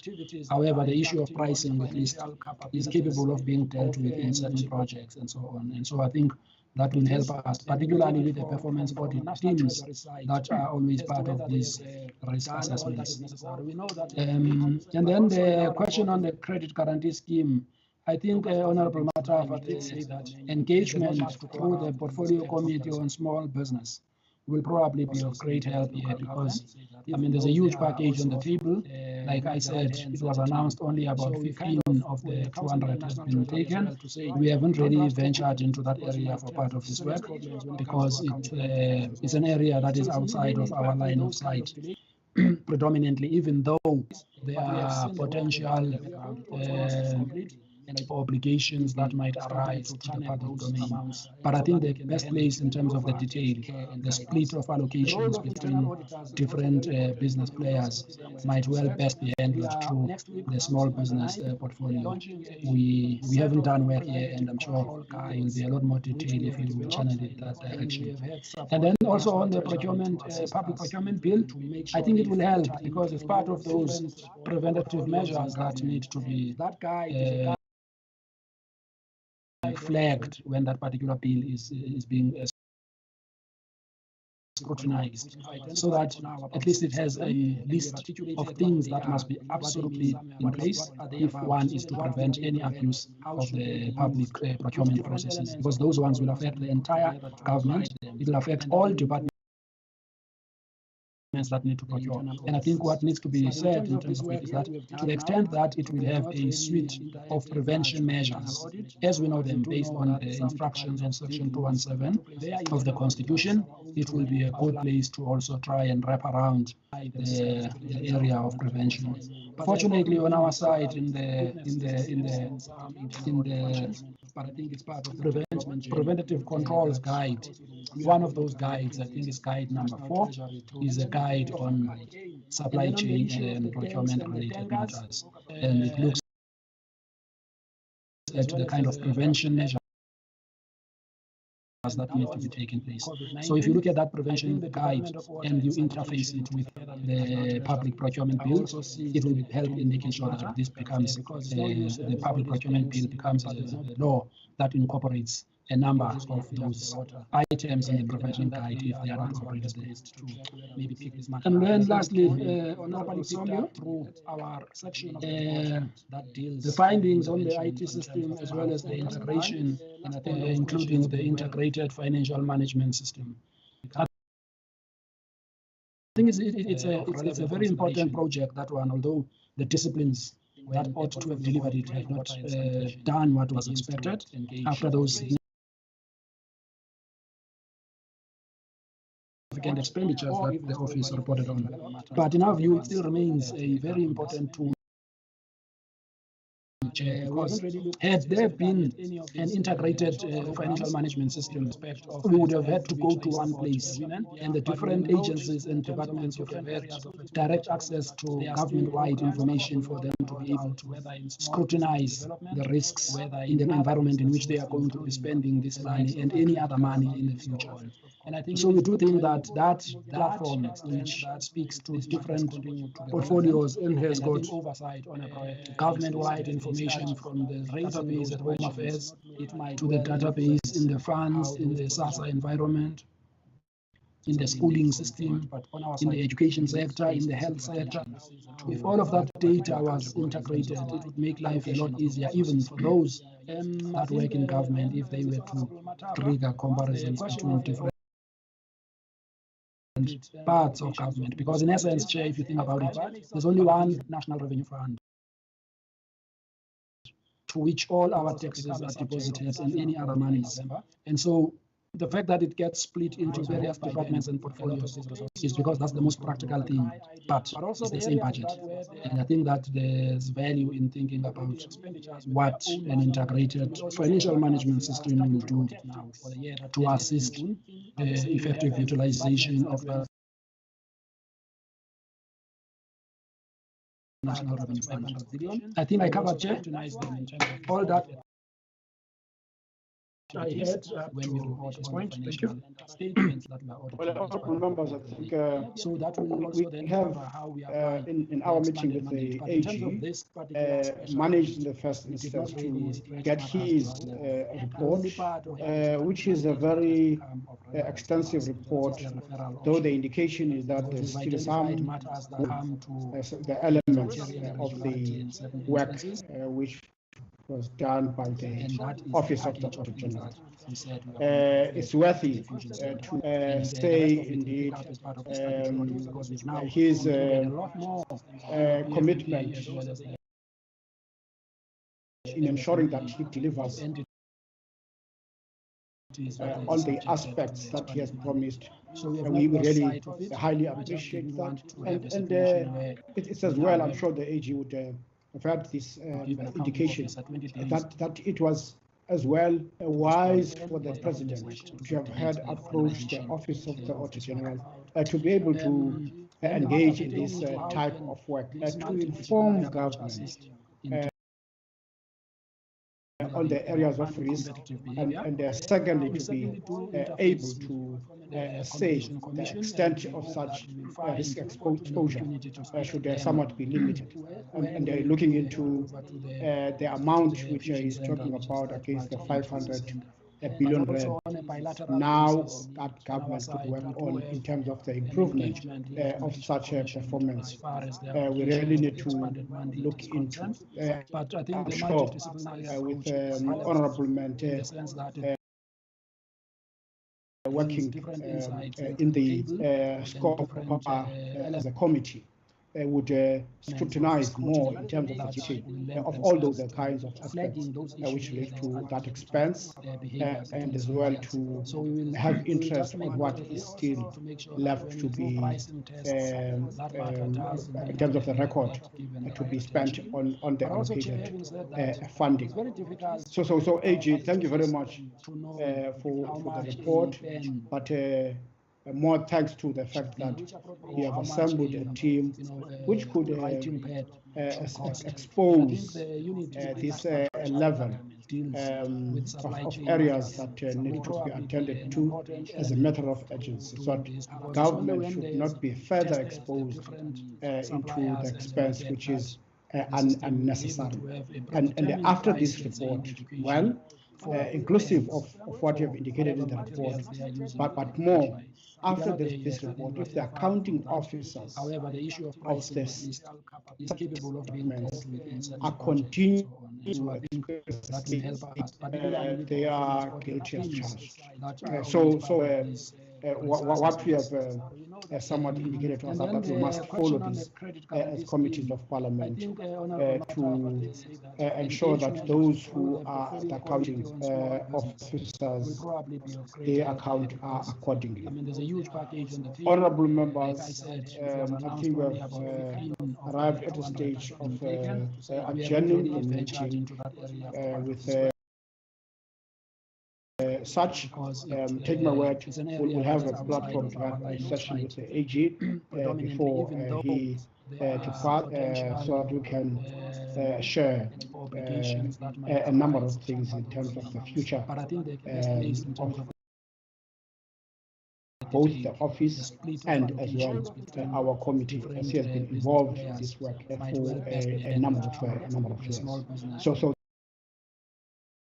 thank you very much. Have a safe weekend up until we see each other somewhat in October after the recess. Thanks, AG. We still need the second part of this report. Thank you so much. Thank you very much, Chair. Thank you to all the members of the Thank you very much, Chairperson. AG, we want to see some of these crooks in orange overalls in the kitchen. You know where, sooner rather than later. Make it happen. Thank you. Travel safely, Honorable Singh. Thank you very much. Thank you. Long live the chair. Thank you so much. Thank you so much. Prevention measures. Thank you, AG. On the instructions on Section 217 of the Constitution, it will be a good place to also try and wrap around the area of prevention. Fortunately, on our side, in the but I think it's part of the preventative controls guide. One of those guides, I think, is guide number 4, is a guide on supply chain and procurement related matters, and it looks at the kind of prevention measures that need to be taken place.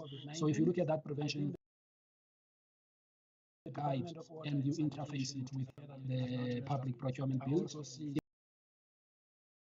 it will help in making sure that this becomes the public procurement bill becomes a law that incorporates a number of those items in the prevention guide if they are not incorporated. Maybe pick this matter. And then lastly, Honorable Somyo, through our section of that deals the findings on the IT system as well as the integration, including the integrated financial management system. I think it's a very important project, that one, although the disciplines that ought to have delivered it have not done what was expected after those significant expenditures that the office reported on. But in our view, it still remains a very important tool. Because had there been an integrated financial management system, we would have had to go to one place, and the different agencies and departments would have had direct access to government-wide information for them to be able to scrutinize the risks in the environment in which they are going to be spending this money and any other money in the future. So we do think that that platform, which speaks to different portfolios and has got government-wide information from the database at Home Affairs to the database in the funds, in the SASSA environment, in the schooling system, in the education sector, in the health sector. If all of that data was integrated, it would make life a lot easier, even for those that work in government, if they were to trigger comparisons between different parts of government. Because in essence, Chair, if you think about it, there's only one National Revenue Fund to which all our taxes are deposited and any other monies. And so the fact that it gets split into various departments and portfolios is because that's the most practical thing, but it's the same budget. And I think that there's value in thinking about what an integrated financial management system will do now to assist the effective utilization of the National Revenue Fund. I think I covered, Chair, all that.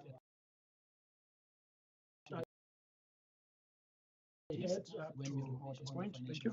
Statements that were audited. Well, honorable members, I think so that will we also then have how we apply in our meeting with the AG managed in the first instance to get his report, which is a very extensive report, though the indication is that there's still some the elements of the work which was done by the Office of the Auditor-General. It's worthy to say indeed his commitment in ensuring that he delivers on the aspects that he has promised. We really highly appreciate that. And it's as well, I'm sure the AG would have had this indication that it was as well wise for the President to have had approached the Office of the Auditor-General to be able to engage in this type of work, to inform government on the areas of risk, and secondly, to be able to say the extent of such risk exposure should somewhat be limited. And looking into the amount which he's talking about against the 500 billion. Now that government could work on in terms of the improvement of such a performance. We really need to look into, I'm sure, with Honorable Mente working in the scope as a committee, would scrutinize more in terms of the duty of all those kinds of aspects which relate to that expense, and as well to have interest in what is still left to be in terms of the record to be spent on the allocated funding. So AG, thank you very much for the report, but more thanks to the fact that we have assembled a team which could expose this level of areas that need to be attended to as a matter of urgency. So that government should not be further exposed into the expense which is unnecessary.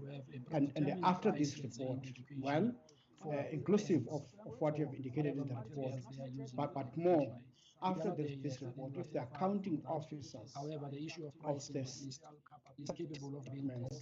are continuing to experience they are guilty as charged.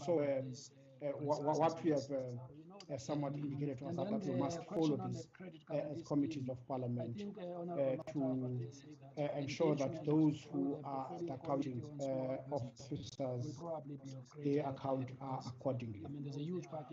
Honorable members, I think we have arrived at a stage of adjourning the meeting with such, take my word, we'll have a platform to have a session with the AG before he departs so that we can share a number of things in terms of the future of both the office and as well our committee, as he has been involved in this work for a number of years. So thank you very much. Have a safe weekend up until we see each other somewhat in October after the recess. Thanks, Eji.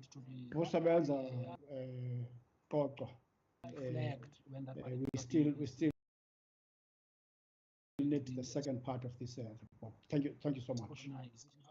Thank you very much, Chair. Thank you to all the members of the Thank you very much, Chairperson. AG, we want to see some of these crooks in orange overalls in the kitchen.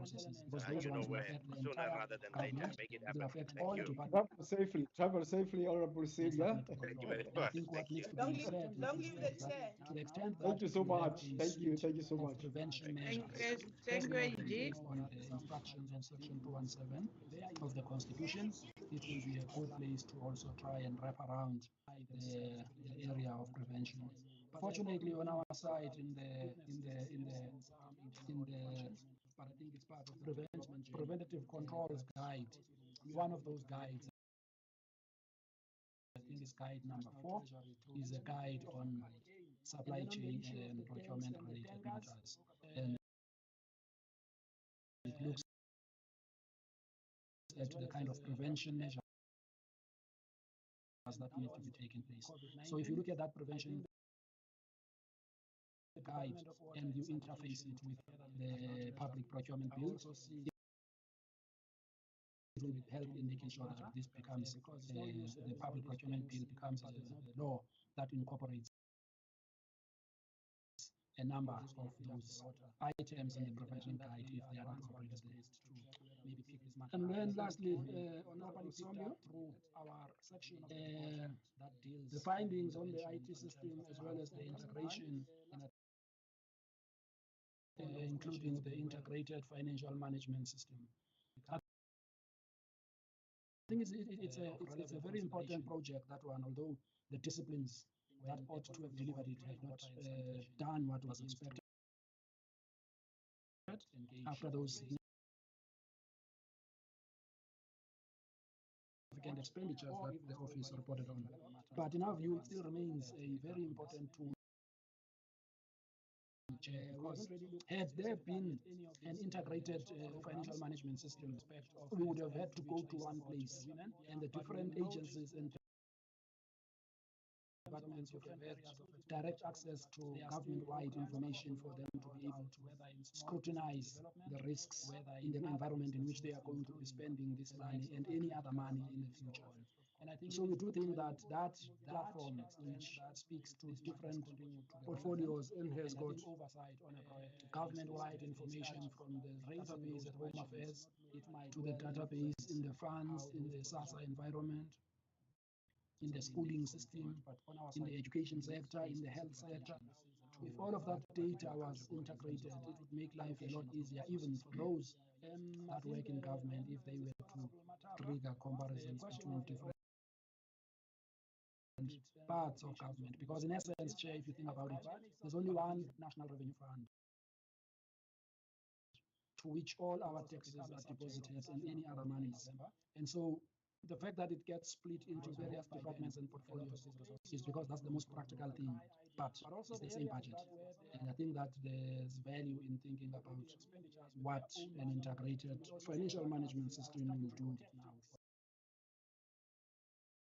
to assist the effective utilization of the National Revenue Fund. I think I covered, Chair, all that.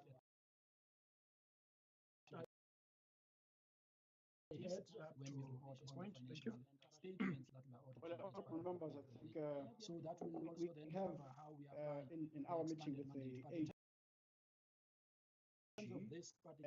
managed in the first instance to get his report, which is a very extensive report, though the indication is that there's still some the elements of the work which was done by the Office of the Auditor-General.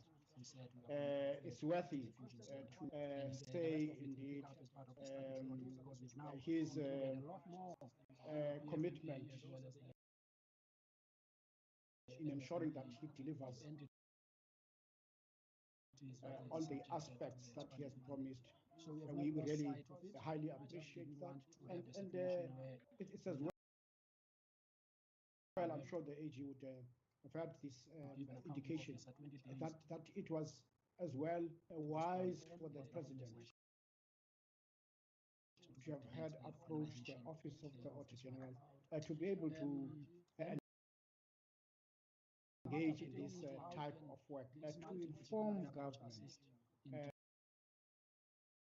on the areas of risk, and secondly, to be able to say the extent of such risk exposure should somewhat be limited. And looking into the amount which he's talking about against the 500 billion. Now that government could work on in terms of the improvement of such a performance. We really need to look into. But I think I'm sure with honorable Mente working in the scope of as a committee would scrutinize more in terms of the detail of all those kinds of aspects which relate to that expense and as well to have interest on what is still left to be in terms of the record to be spent on the allocated funding.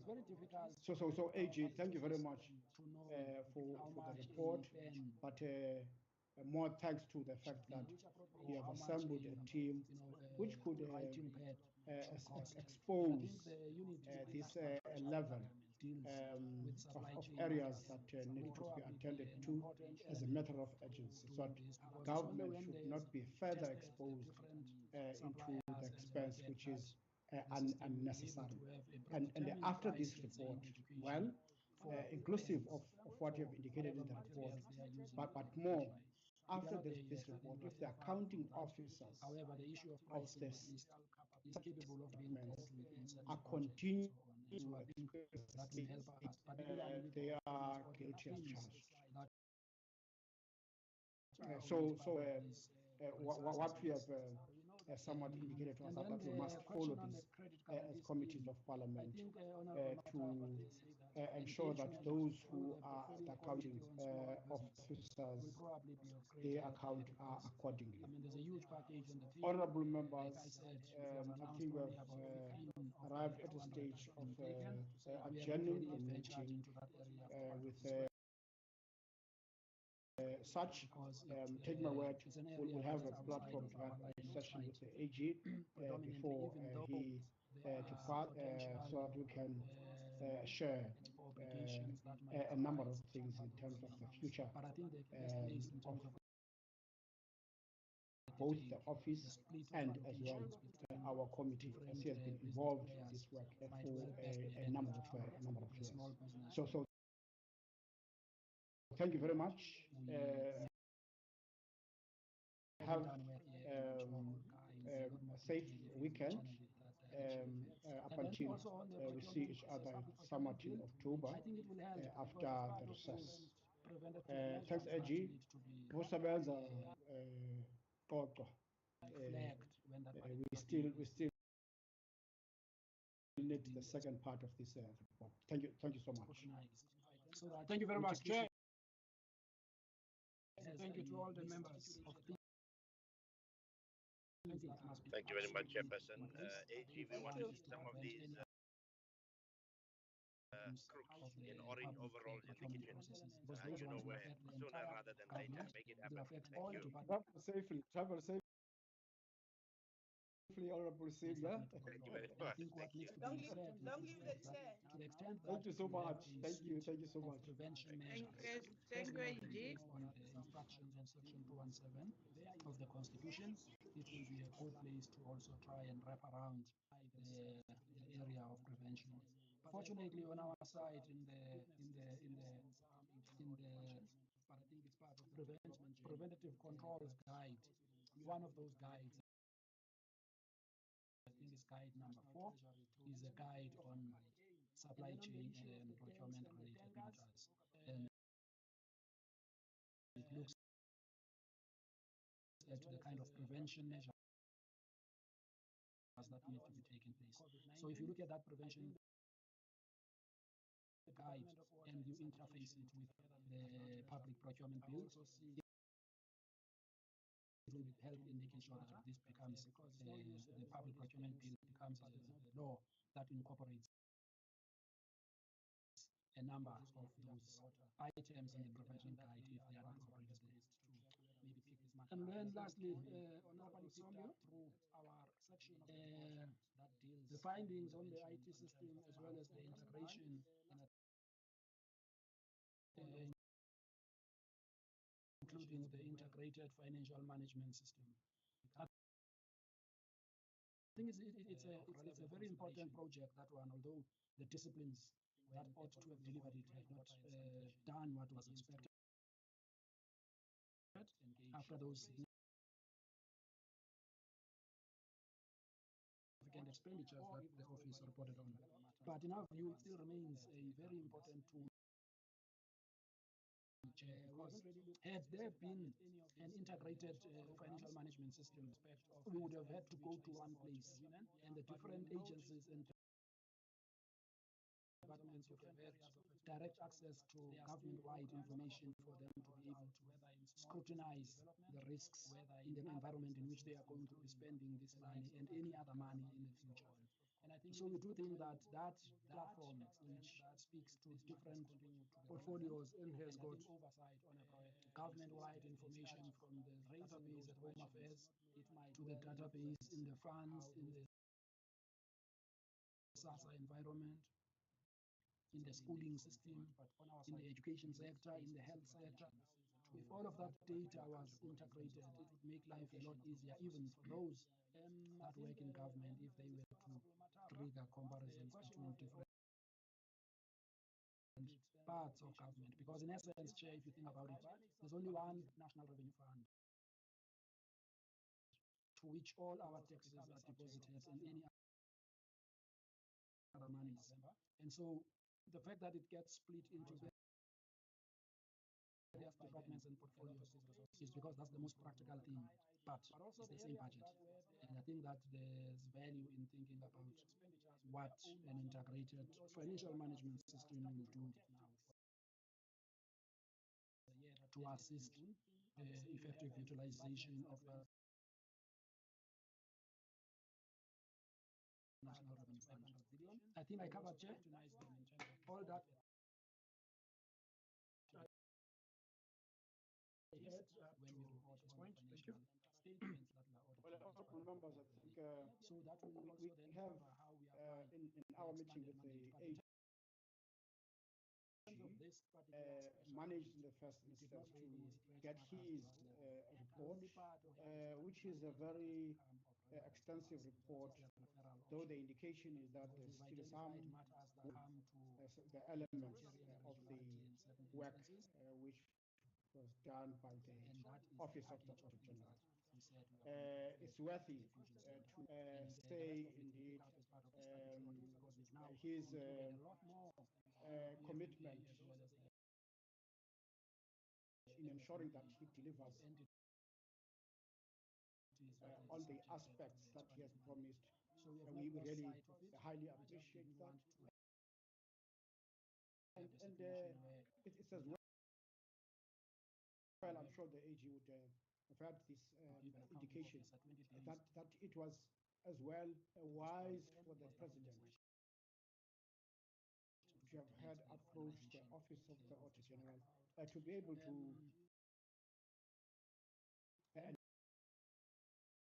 engage in this type of work, to inform government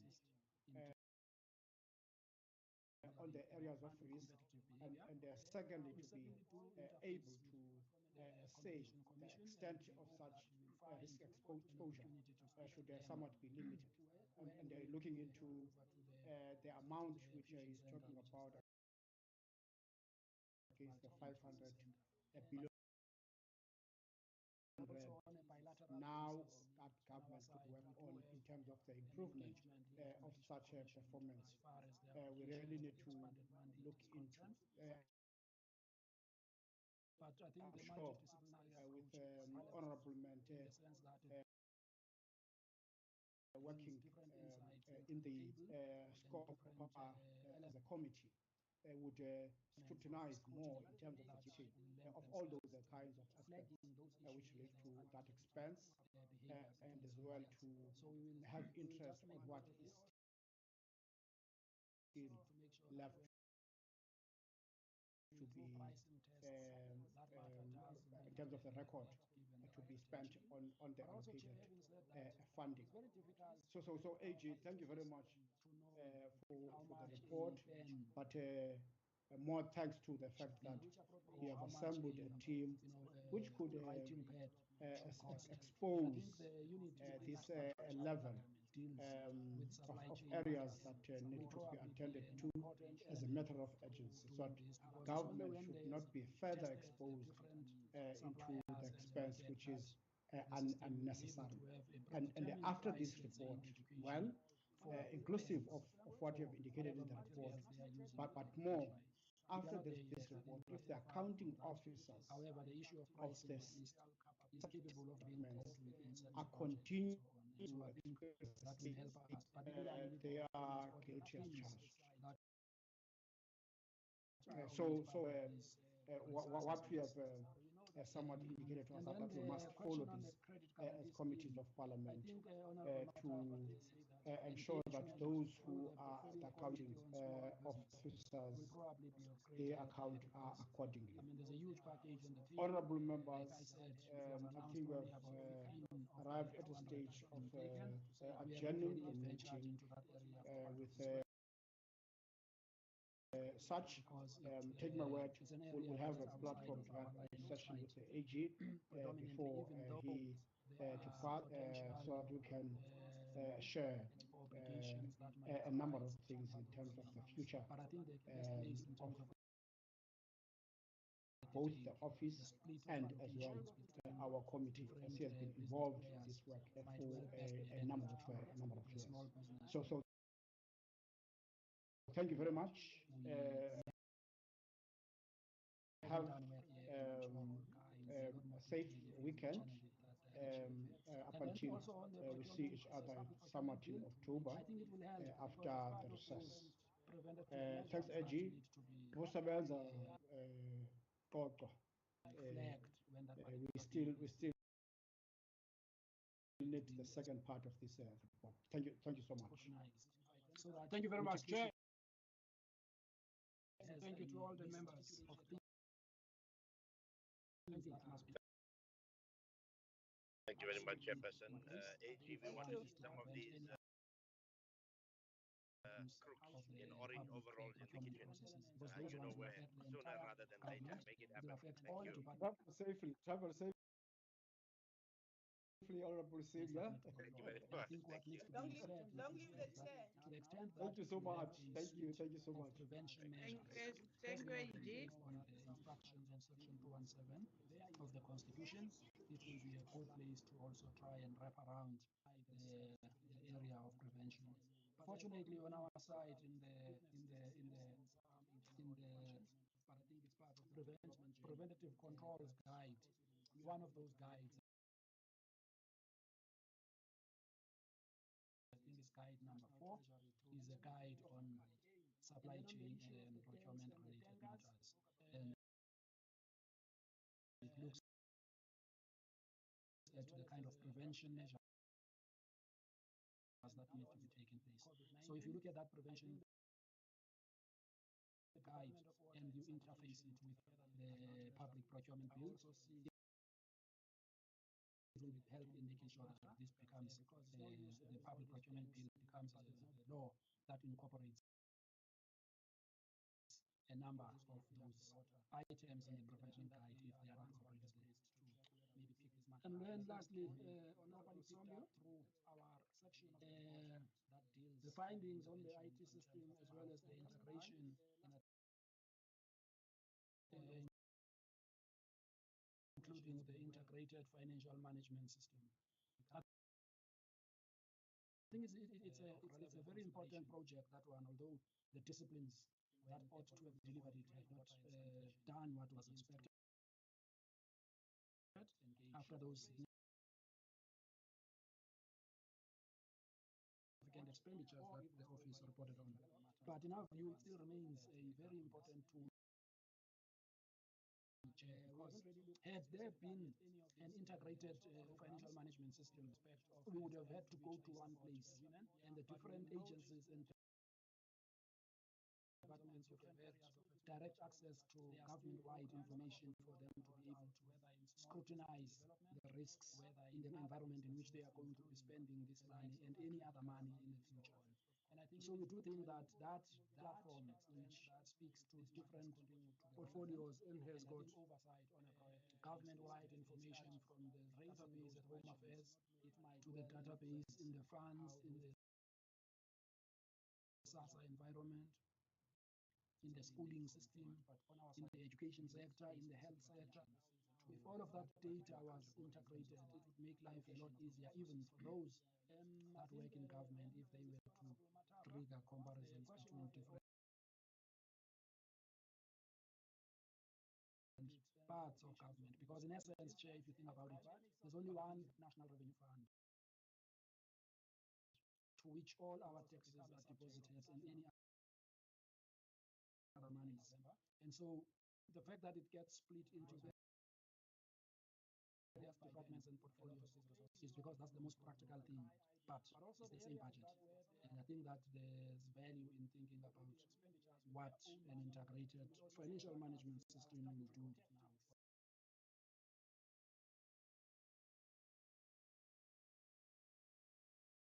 to assist effective utilization of National Revenue Fund. I think I covered all that. When we report this point, thank you. Statements that Well, honorable members, I think so that will we also then have cover how we apply in our meeting with the AG managed in the first instance to get his report, which is a very extensive report, though the indication is that there's still some the elements of the work which was done by the Office of the Auditor-General. It's worthy to say indeed his commitment in ensuring that he delivers on the aspects that he has promised. We really highly appreciate that. And it's as well, I'm sure the AG would had this indication that it was as well wise for the president to have had approached the office of the Auditor-General to be able to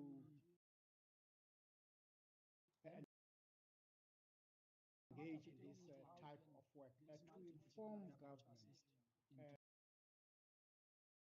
on the areas of risk, and secondly, to be able to say the extent of such risk exposure should somewhat be limited, and looking into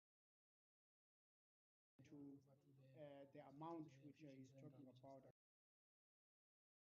against the 500 billion now that government could work on in terms of the improvement of such a performance. We really need to look into.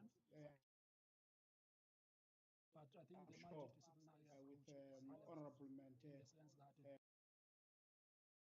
working in the scope as a committee would scrutinize more in terms of the detail of all those kinds of aspects which relate to that expense and as well to have interest on what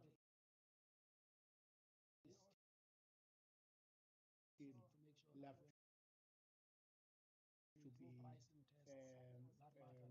in terms of the record to be spent on the allocated funding. So AG, thank you very much for the report, but more thanks to the fact that you have assembled a team which could expose this level of areas that need to be attended to as a matter of urgency. So government should not be further exposed into the expense which is unnecessary. And after this report, well, inclusive of what you have indicated in the report, but more, after this report, if the accounting officers of this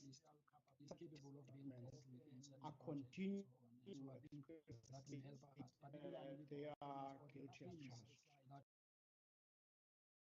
as charged. What we have somewhat indicated to us that we must follow this as committees of parliament to ensure that those who are the accounting officers, their account are accordingly.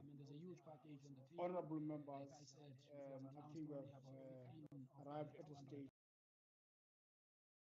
of adjourning the meeting with such, take my word, we'll have a platform to have a session with the AG before he departs, so that we can share a number of things in terms of the future of both the office and as well our committee, as he has been involved in this work for a number of years. So thank you very much. Have a safe weekend until we see each other somewhat in October after the recess. Thanks, AG. We still need the second part of this report. Thank you so much. Thank you very much, Chair. Thank you to all the members of the Thank you very much, Chairperson. AG, we want to see some of these crooks in orange overalls in the kitchen. You know where, sooner rather than later. Make it happen. Thank you. Travel safely, Honorable Sylvia. Thank you very much. Thank you. Long live the chair. To the extent Thank you so much. Thank you so much. Prevention measures. Thank you, AG. On the instructions on section 217 of the Constitution, it will be a good place to also try and wrap around the area of prevention. Fortunately, on our side, in the, but I think it's part of preventative controls guide. One of those guides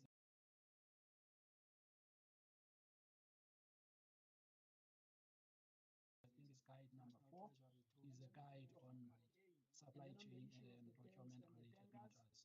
And it looks at the kind of prevention measures that need to be taken place. So if you look at that prevention guide and you interface it with the public procurement bill, it will help in making sure that this becomes the public procurement bill becomes a law that incorporates a number of those items in the prevention guide if they are not incorporated to maybe pick this matter. And then lastly, on open procurement through our section that deals the findings on the IT system as well as the integration including the integrated financial management system. I think it's a very important project, that one, although the disciplines that ought to have delivered it have not done what was expected after those significant expenditures that the office reported on. But in our view, it still remains a very important tool. Because had there been an integrated financial management system, we would have had to go to one place, and the different agencies and departments would have had direct access to government-wide information for them to be able to scrutinize the risks in the environment in which they are going to be spending this money and any other money in the future. So we do think that that platform, which speaks to different portfolios and has got government-wide information from the database at Home Affairs to the database in the funds, in the SASA environment, in the schooling system, in the education sector, in the health sector. If all of that data was integrated, it would make life a lot easier, even for those that work in government, if they were to trigger comparisons between different parts of government. Because in essence, Chair, if you think about it, there's only one National Revenue Fund to which all our taxes are deposited, and any other monies. And so the fact that it gets split into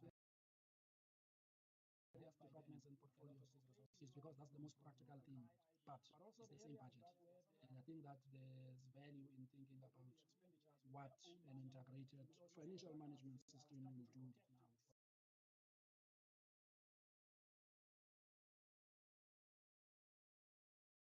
to assist effective utilization of the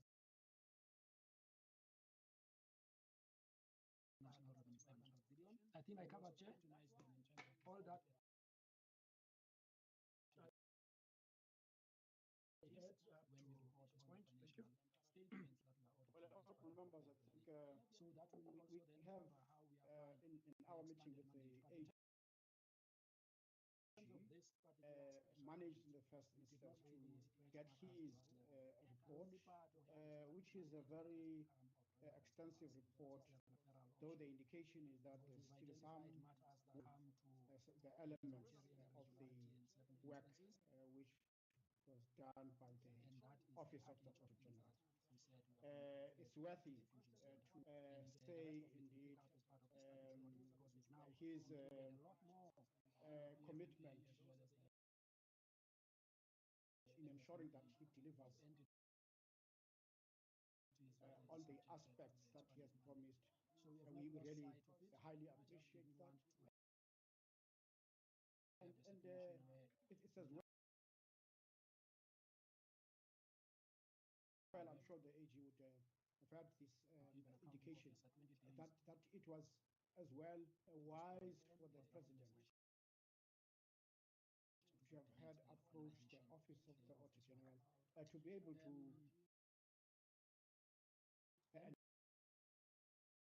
engage in this type of work, to inform government on the areas of risk, and secondly, to be able to say the extent of such risk exposure should somewhat be limited, and looking into the amount which which is talking about against the 500 billion now that government could work on in terms of the improvement of such a performance. We really need to look into. But I think I'm sure with Honorable Mente working in the scope of as a committee would scrutinize more in terms of the budgeting of all those kinds of aspects which relate to that expense and as well to have interest on what is still left to be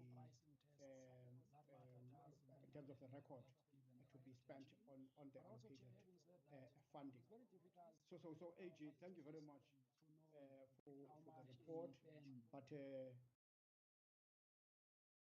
more thanks to the fact that we have assembled a team which could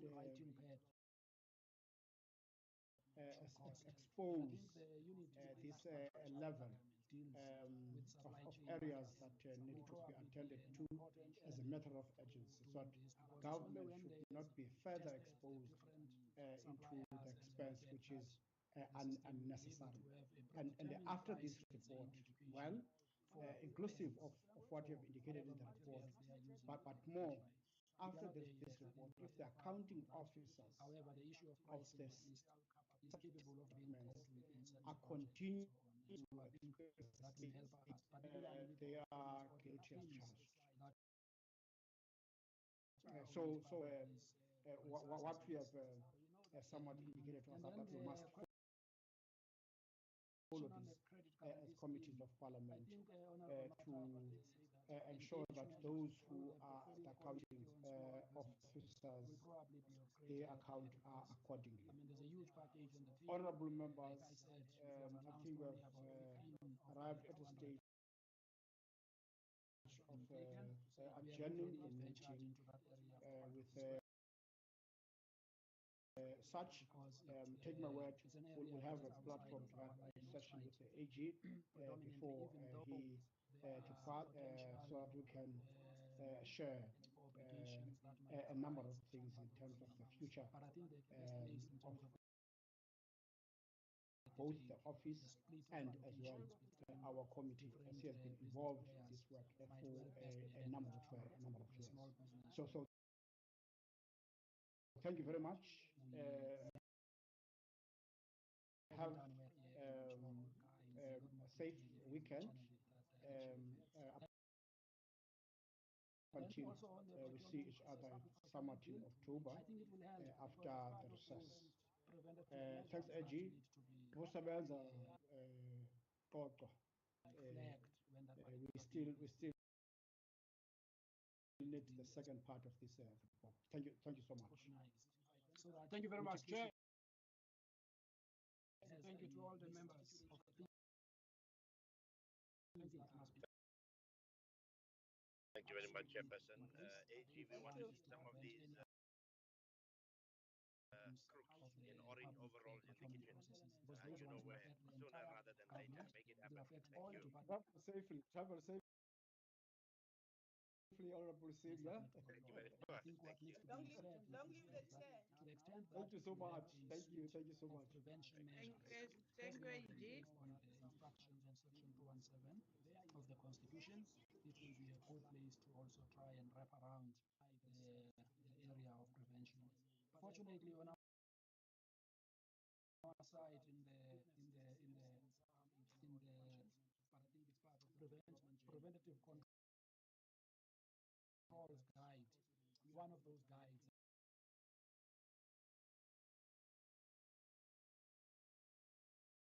I think it's guide number 4, is a guide on supply chain and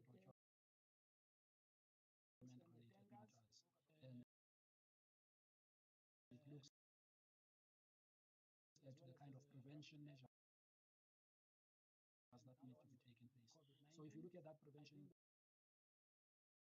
guide and you interface it with the public procurement bill, it will help in ensure that this becomes the public procurement bill becomes a law that incorporates a number of those items in the professional guide if they are not previously listed to maybe pick this matter. And then lastly, on our through our section that deals the findings on the IT system as well as the integration including the integrated financial management system. I think it's a very important project, that one, although the disciplines that ought to have delivered it have not done what was expected after those significant expenditures that the office reported on. But in our view, it still remains a very important tool, because had there been an integrated financial management system, we would have had to go to one place, and the different agencies and governments would have had direct access to government-wide information for them to be able to scrutinize the risks in the environment in which they are going to be spending this money and any other money in the future. So we do think that that platform, which speaks to different portfolios and has got government-wide information from the database at Home Affairs to the database in the funds, in the SASA environment, in the schooling system, in the education sector, in the health sector.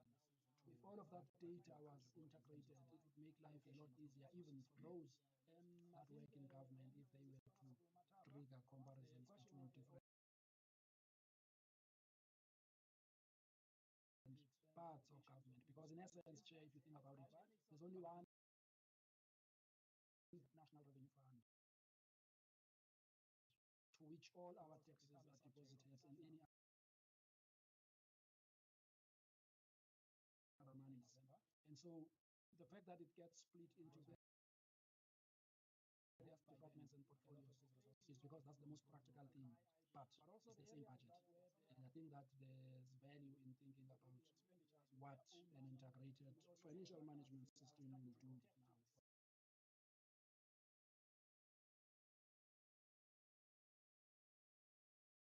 now to assist effective utilization of National Revenue Fund. I think I covered, Chair, all that. When we report this point, thank you. Statements that were Well, members, I think so that will also then have how we apply in our meeting with the AG,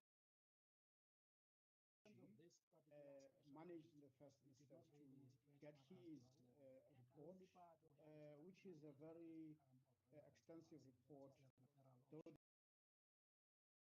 the indication is that there's still some the elements of the work which was done by the Office of the Auditor-General. It's worthy to say indeed his commitment in ensuring that he delivers on the aspects that he has promised. So we really highly appreciate that. And it's as well, I'm sure the AG would have had this indication that it was as well wise for the President to have had approached the Office of the Auditor-General to be able to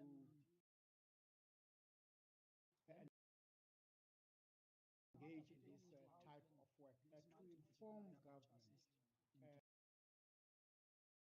on the areas of risk, and secondly, to be able to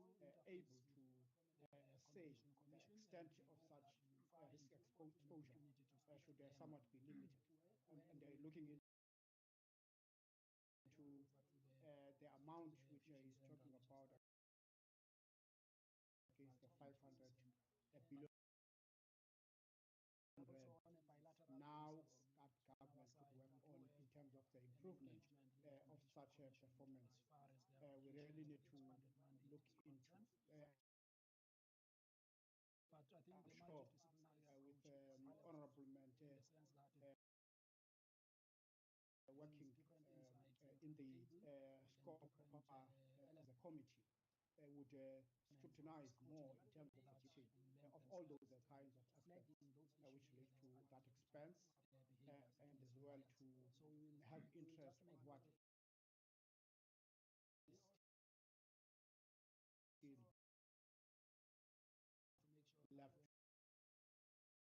to be pricing tests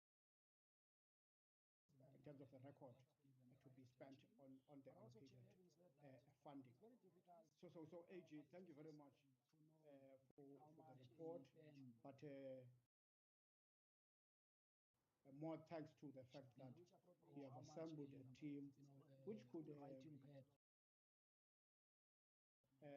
expose this level of areas that need to be attended to as a matter of urgency. So government should not be further exposed into the expense which is unnecessary.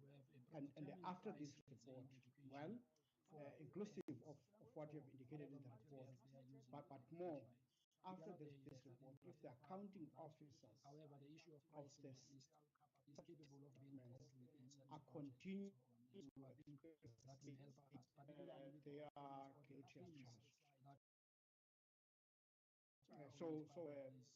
What we have somewhat indicated to us that we must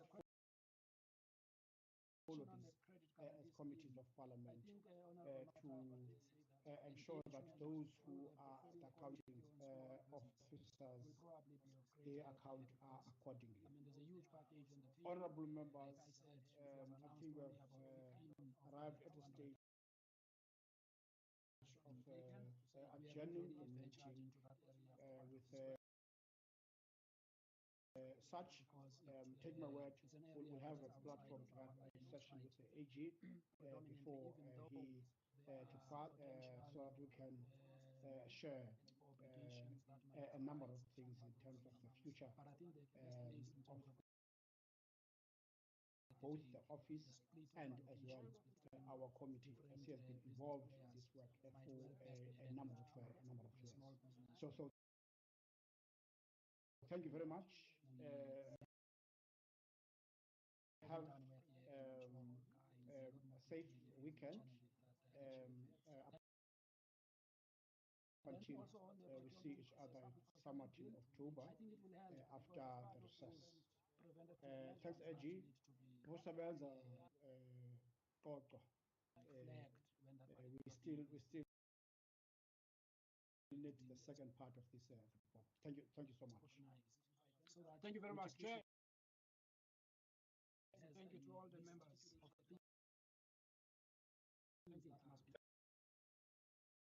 Thank you very much, Chairperson. AG, we want to see some of these crooks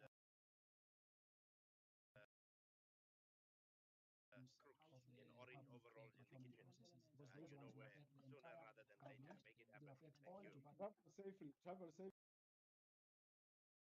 Honorable Sigla. Thank you very much. Thank you. Long live the chair. to the extent Thank you so much. Thank you so much. Prevention measures. Thank you, AG. Based on the instructions on section 217 of the Constitution, it will be a good place to also try and wrap around the area. Fortunately, on our side, in the but I think it's part of preventative controls guide. One of those guides.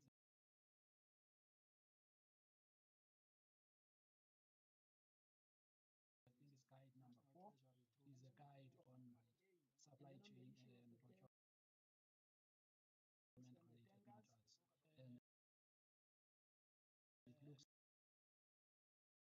at the kind of prevention measures that need to be taken place. So if you look at that prevention guide and you interface it with the public procurement bill, it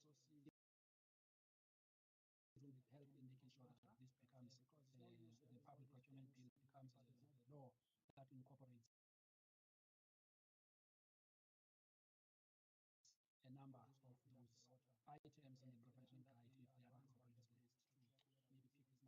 lastly, Honorable Somlu, through our section that deals the findings on the IT system as well as the integration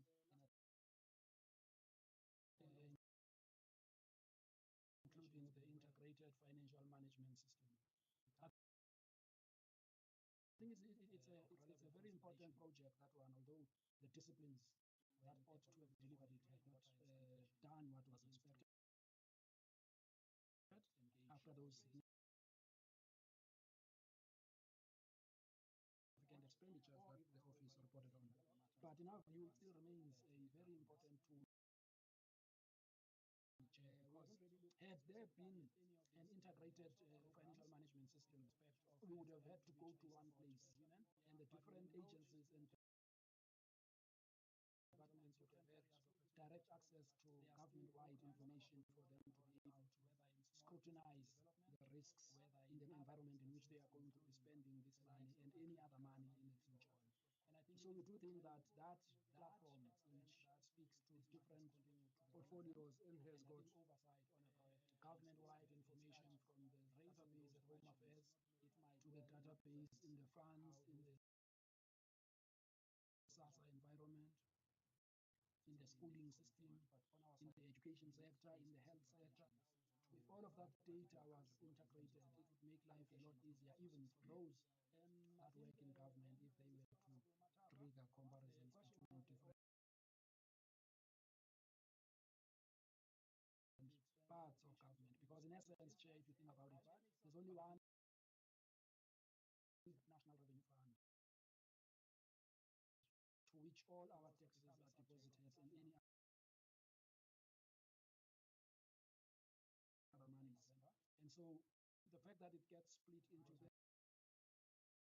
various departments and portfolios is because that's the most practical thing, but it's the same budget. And I think that there's value in thinking about what an integrated financial management system will do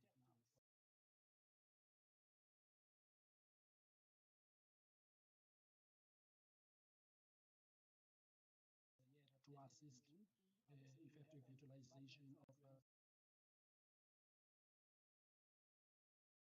National Revenue Fund. I think I covered, Chair, all that. When we report this point, thank you. Well, honorable members, I think so that will we also then have cover how we are in our meeting with the AG,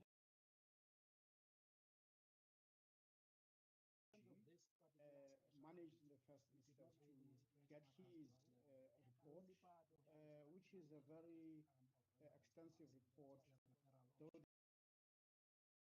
the indication is that there's still some the elements of the work which was done by the Office of the Auditor-General. It's worthy to say indeed his commitment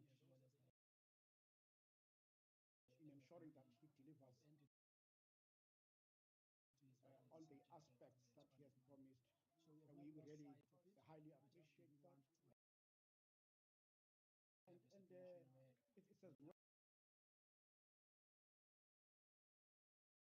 I'm sure the AG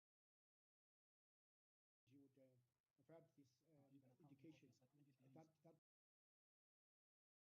it was as well wise for the president to have had approached the Office of the Auditor-General to be able to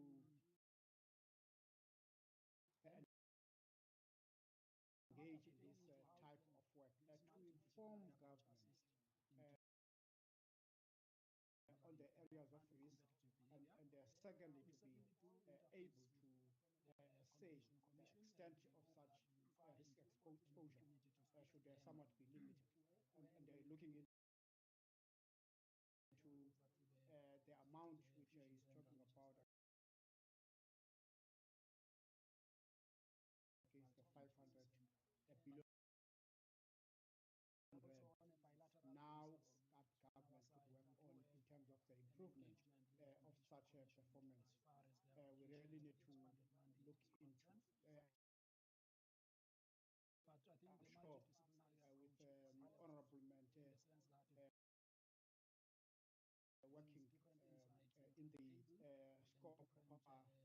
committee would scrutinize more in terms of the budgeting of all those kinds of aspects which relate to that expense, and as well to have interest of what is still left to be in terms of the record to be spent on the allocated funding. So AG, thank you very much for the report, but more thanks to the fact that you have assembled a team which could expose this level of areas that need to be attended to as a matter of urgency, so that government should not be further exposed into the expense which is unnecessary. And after this report, well, inclusive of what you have indicated in the report, but more, after this report, if the accounting officers of this is capable of being are continuing to they are guilty as charged. What we have somewhat indicated to us that we must follow this as committees of parliament to ensure that those who are the accounting officers, their account accordingly. I mean, there's a huge package in the honorable members. I think we have arrived at a stage of adjourning the meeting with such, take my word, we'll have a platform to have a session with the AG before he departs, so that we can share a number of things in terms of the future of both the office and as well our committee, as he has been involved in this work for a number of years. So thank you very much. Have a safe weekend until we see each other somewhat in October after the recess. Thanks, AG. We still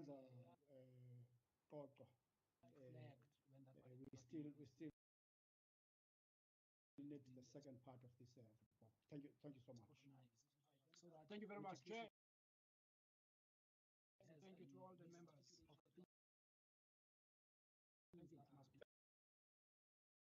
Thank you very much, Chairperson. AG, we want to see some of these crooks in orange overalls in the kitchen. You know where, sooner rather than later. Make it happen. Thank you. Travel safely, Honorable Sylvia. Thank you very much. Thank you. Don't leave the chair. to the extent that Thank you so much. Thank you so much. Prevention measures. Thank you, AG. On the instructions on section 217 of the Constitution, it will be a good place to also try and wrap around the area. Fortunately, on our side, in the but I think it's part of preventative controls guide. One of those guides,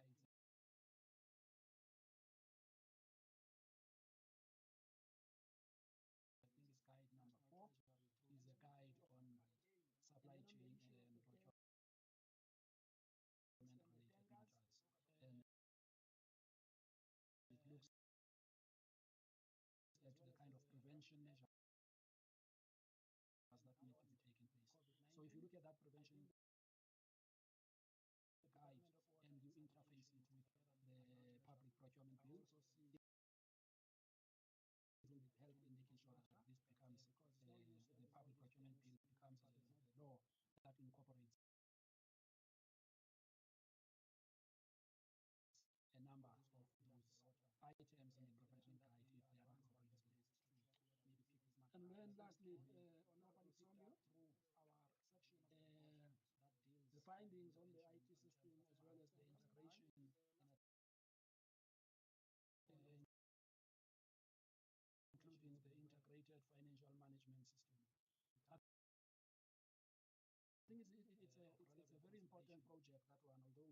disciplines that ought to have delivered it have not done what was expected after those significant expenditures that the office reported on. But in our view, it still remains a very important tool, because had there been an integrated financial management system, we would have had to go to one place, and the different agencies and governments would have had direct access to government-wide information for them to be able to scrutinize the risks in the environment in which they are going to be spending this money and any other money in the future. So we do think that that platform, which speaks to different portfolios and has got government-wide information from the database at Home Affairs to the database in the funds, in the SASA environment, in the schooling system, in the education sector, in the health sector. If all of that data was integrated, it would make life a lot easier, even for those that work in government, if they were to trigger comparisons between different parts of government. Because in essence, Chair, if you think about it, there's only one National Revenue Fund to which all our taxes are deposited in any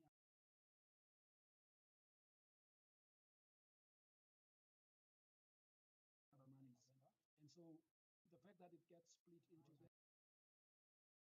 various departments and portfolios is because that's the most practical thing, but it's the same budget. And I think that there's value in thinking about what an integrated financial management system will do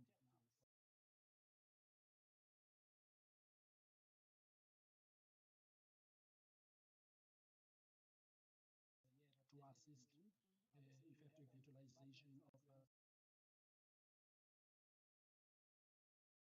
National Revenue Fund. I think I covered, Chair, all that. Yes, when we report this point, thank you. Statements that were honorable members, I think, so that will also then have cover how we are in our meeting with the AG,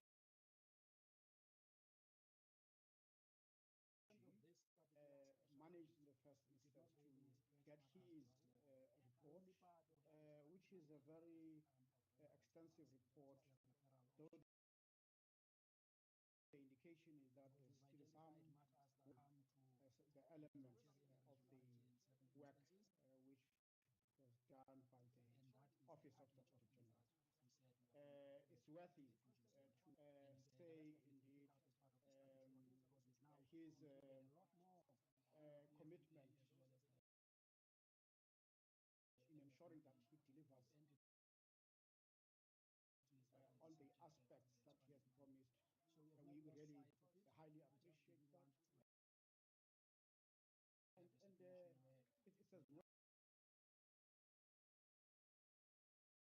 I'm sure the AG would have had this indication that it was as well wise for the president to have had approached the Office of the Auditor-General to be able to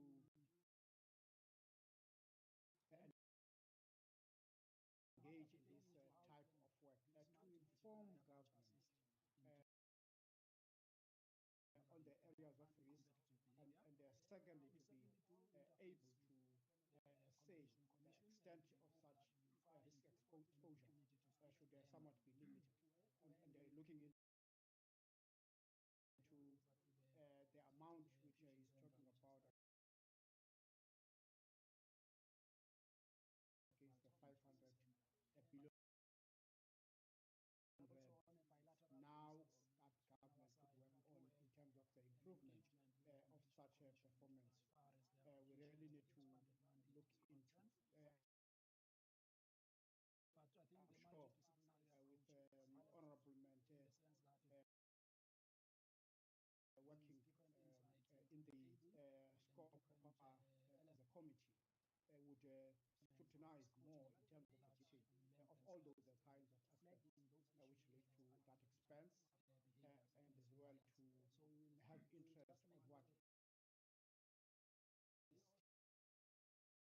to be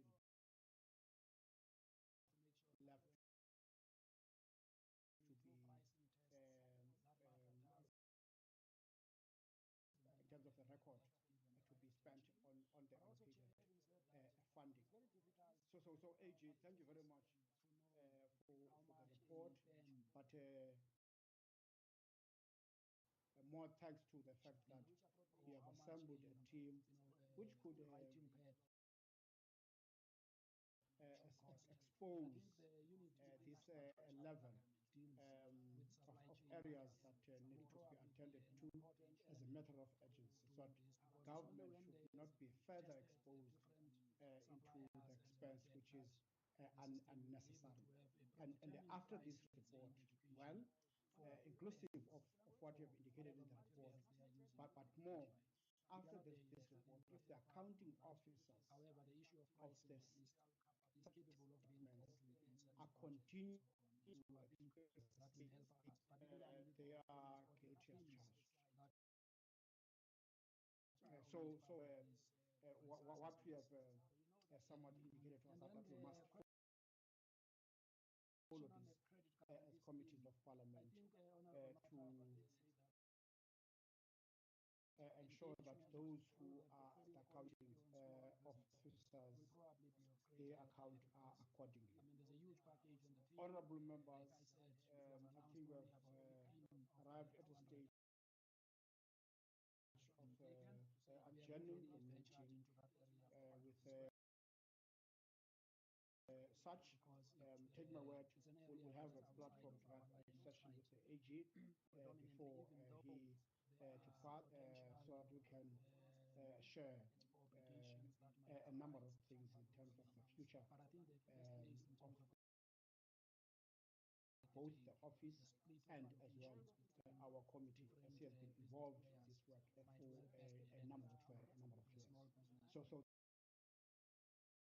thank you very much.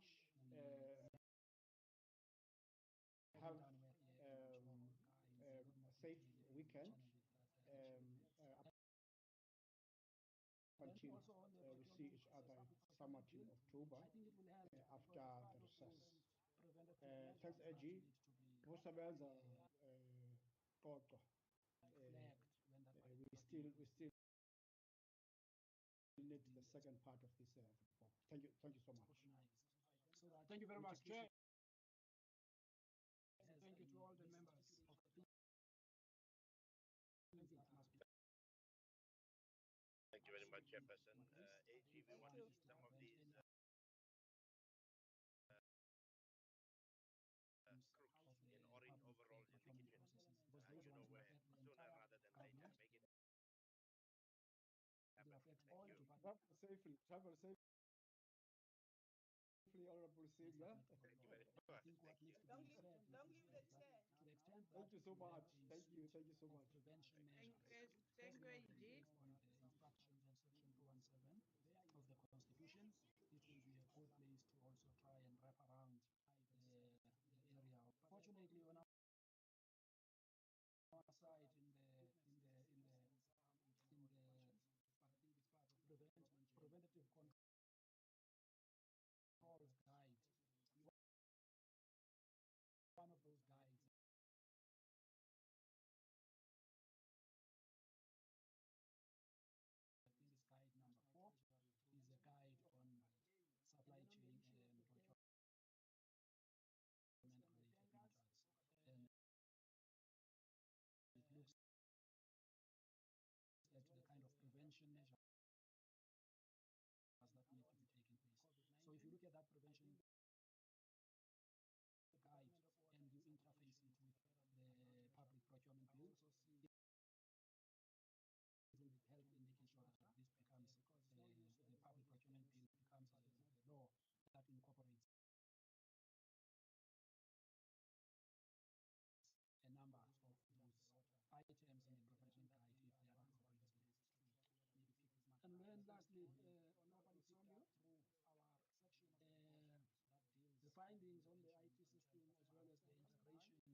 review still remains a very important tool. Because had there been an integrated financial management system, we would have had to go to one place, and the different agencies and departments would have had direct access to government-wide information for them to be able to scrutinize the risks in the environment in which they are going to be spending this money and any other money in the future. So we do think that that platform, which speaks to different portfolios and has got government-wide information from the database at Home Affairs to the database in the funds, in the SASSA environment, in the schooling system, in the education sector, in the health sector. If all of that data was integrated, it would make life a lot easier, even for those that work in government, if they were to trigger comparisons between different parts of government. Because in essence, Chair, if you think about it, there's only one National Revenue Fund to which all our taxes are deposited and any other monies. And so the fact that it gets split into various departments and portfolios is because that's the most practical thing, but it's the same budget. And I think that there's value in thinking about what an integrated financial management system will do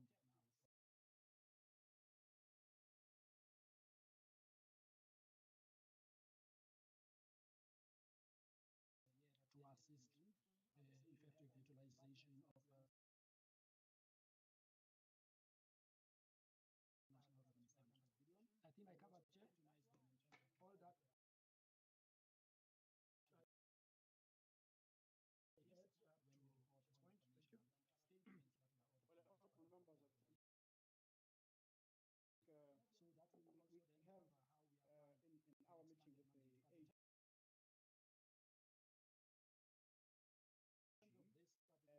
managed in the first instance to get his report, which is a very extensive report, though the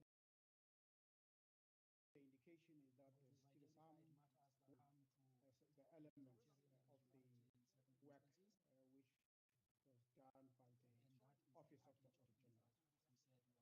It's worthy to say indeed his commitment in ensuring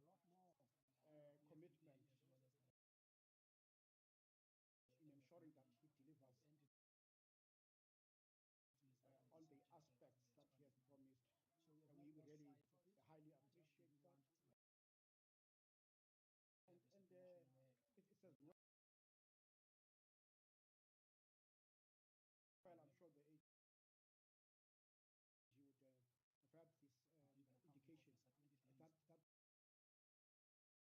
it was as well wise for the president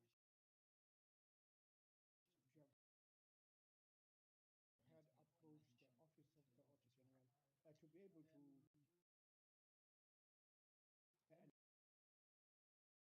engage in this type of work, to inform government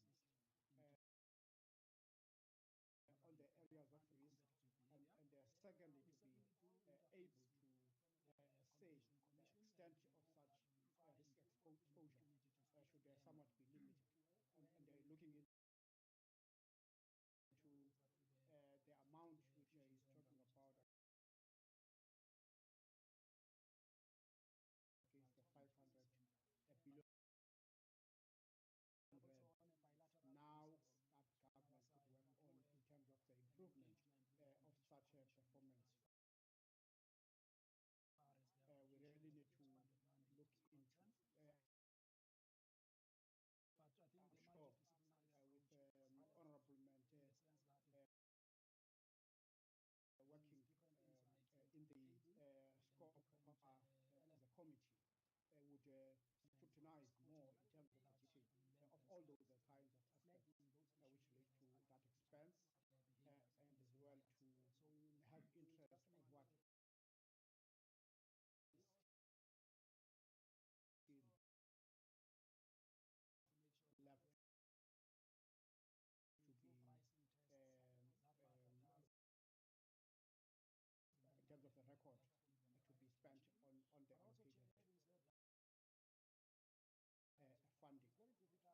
So AG, thank you very much for the report. But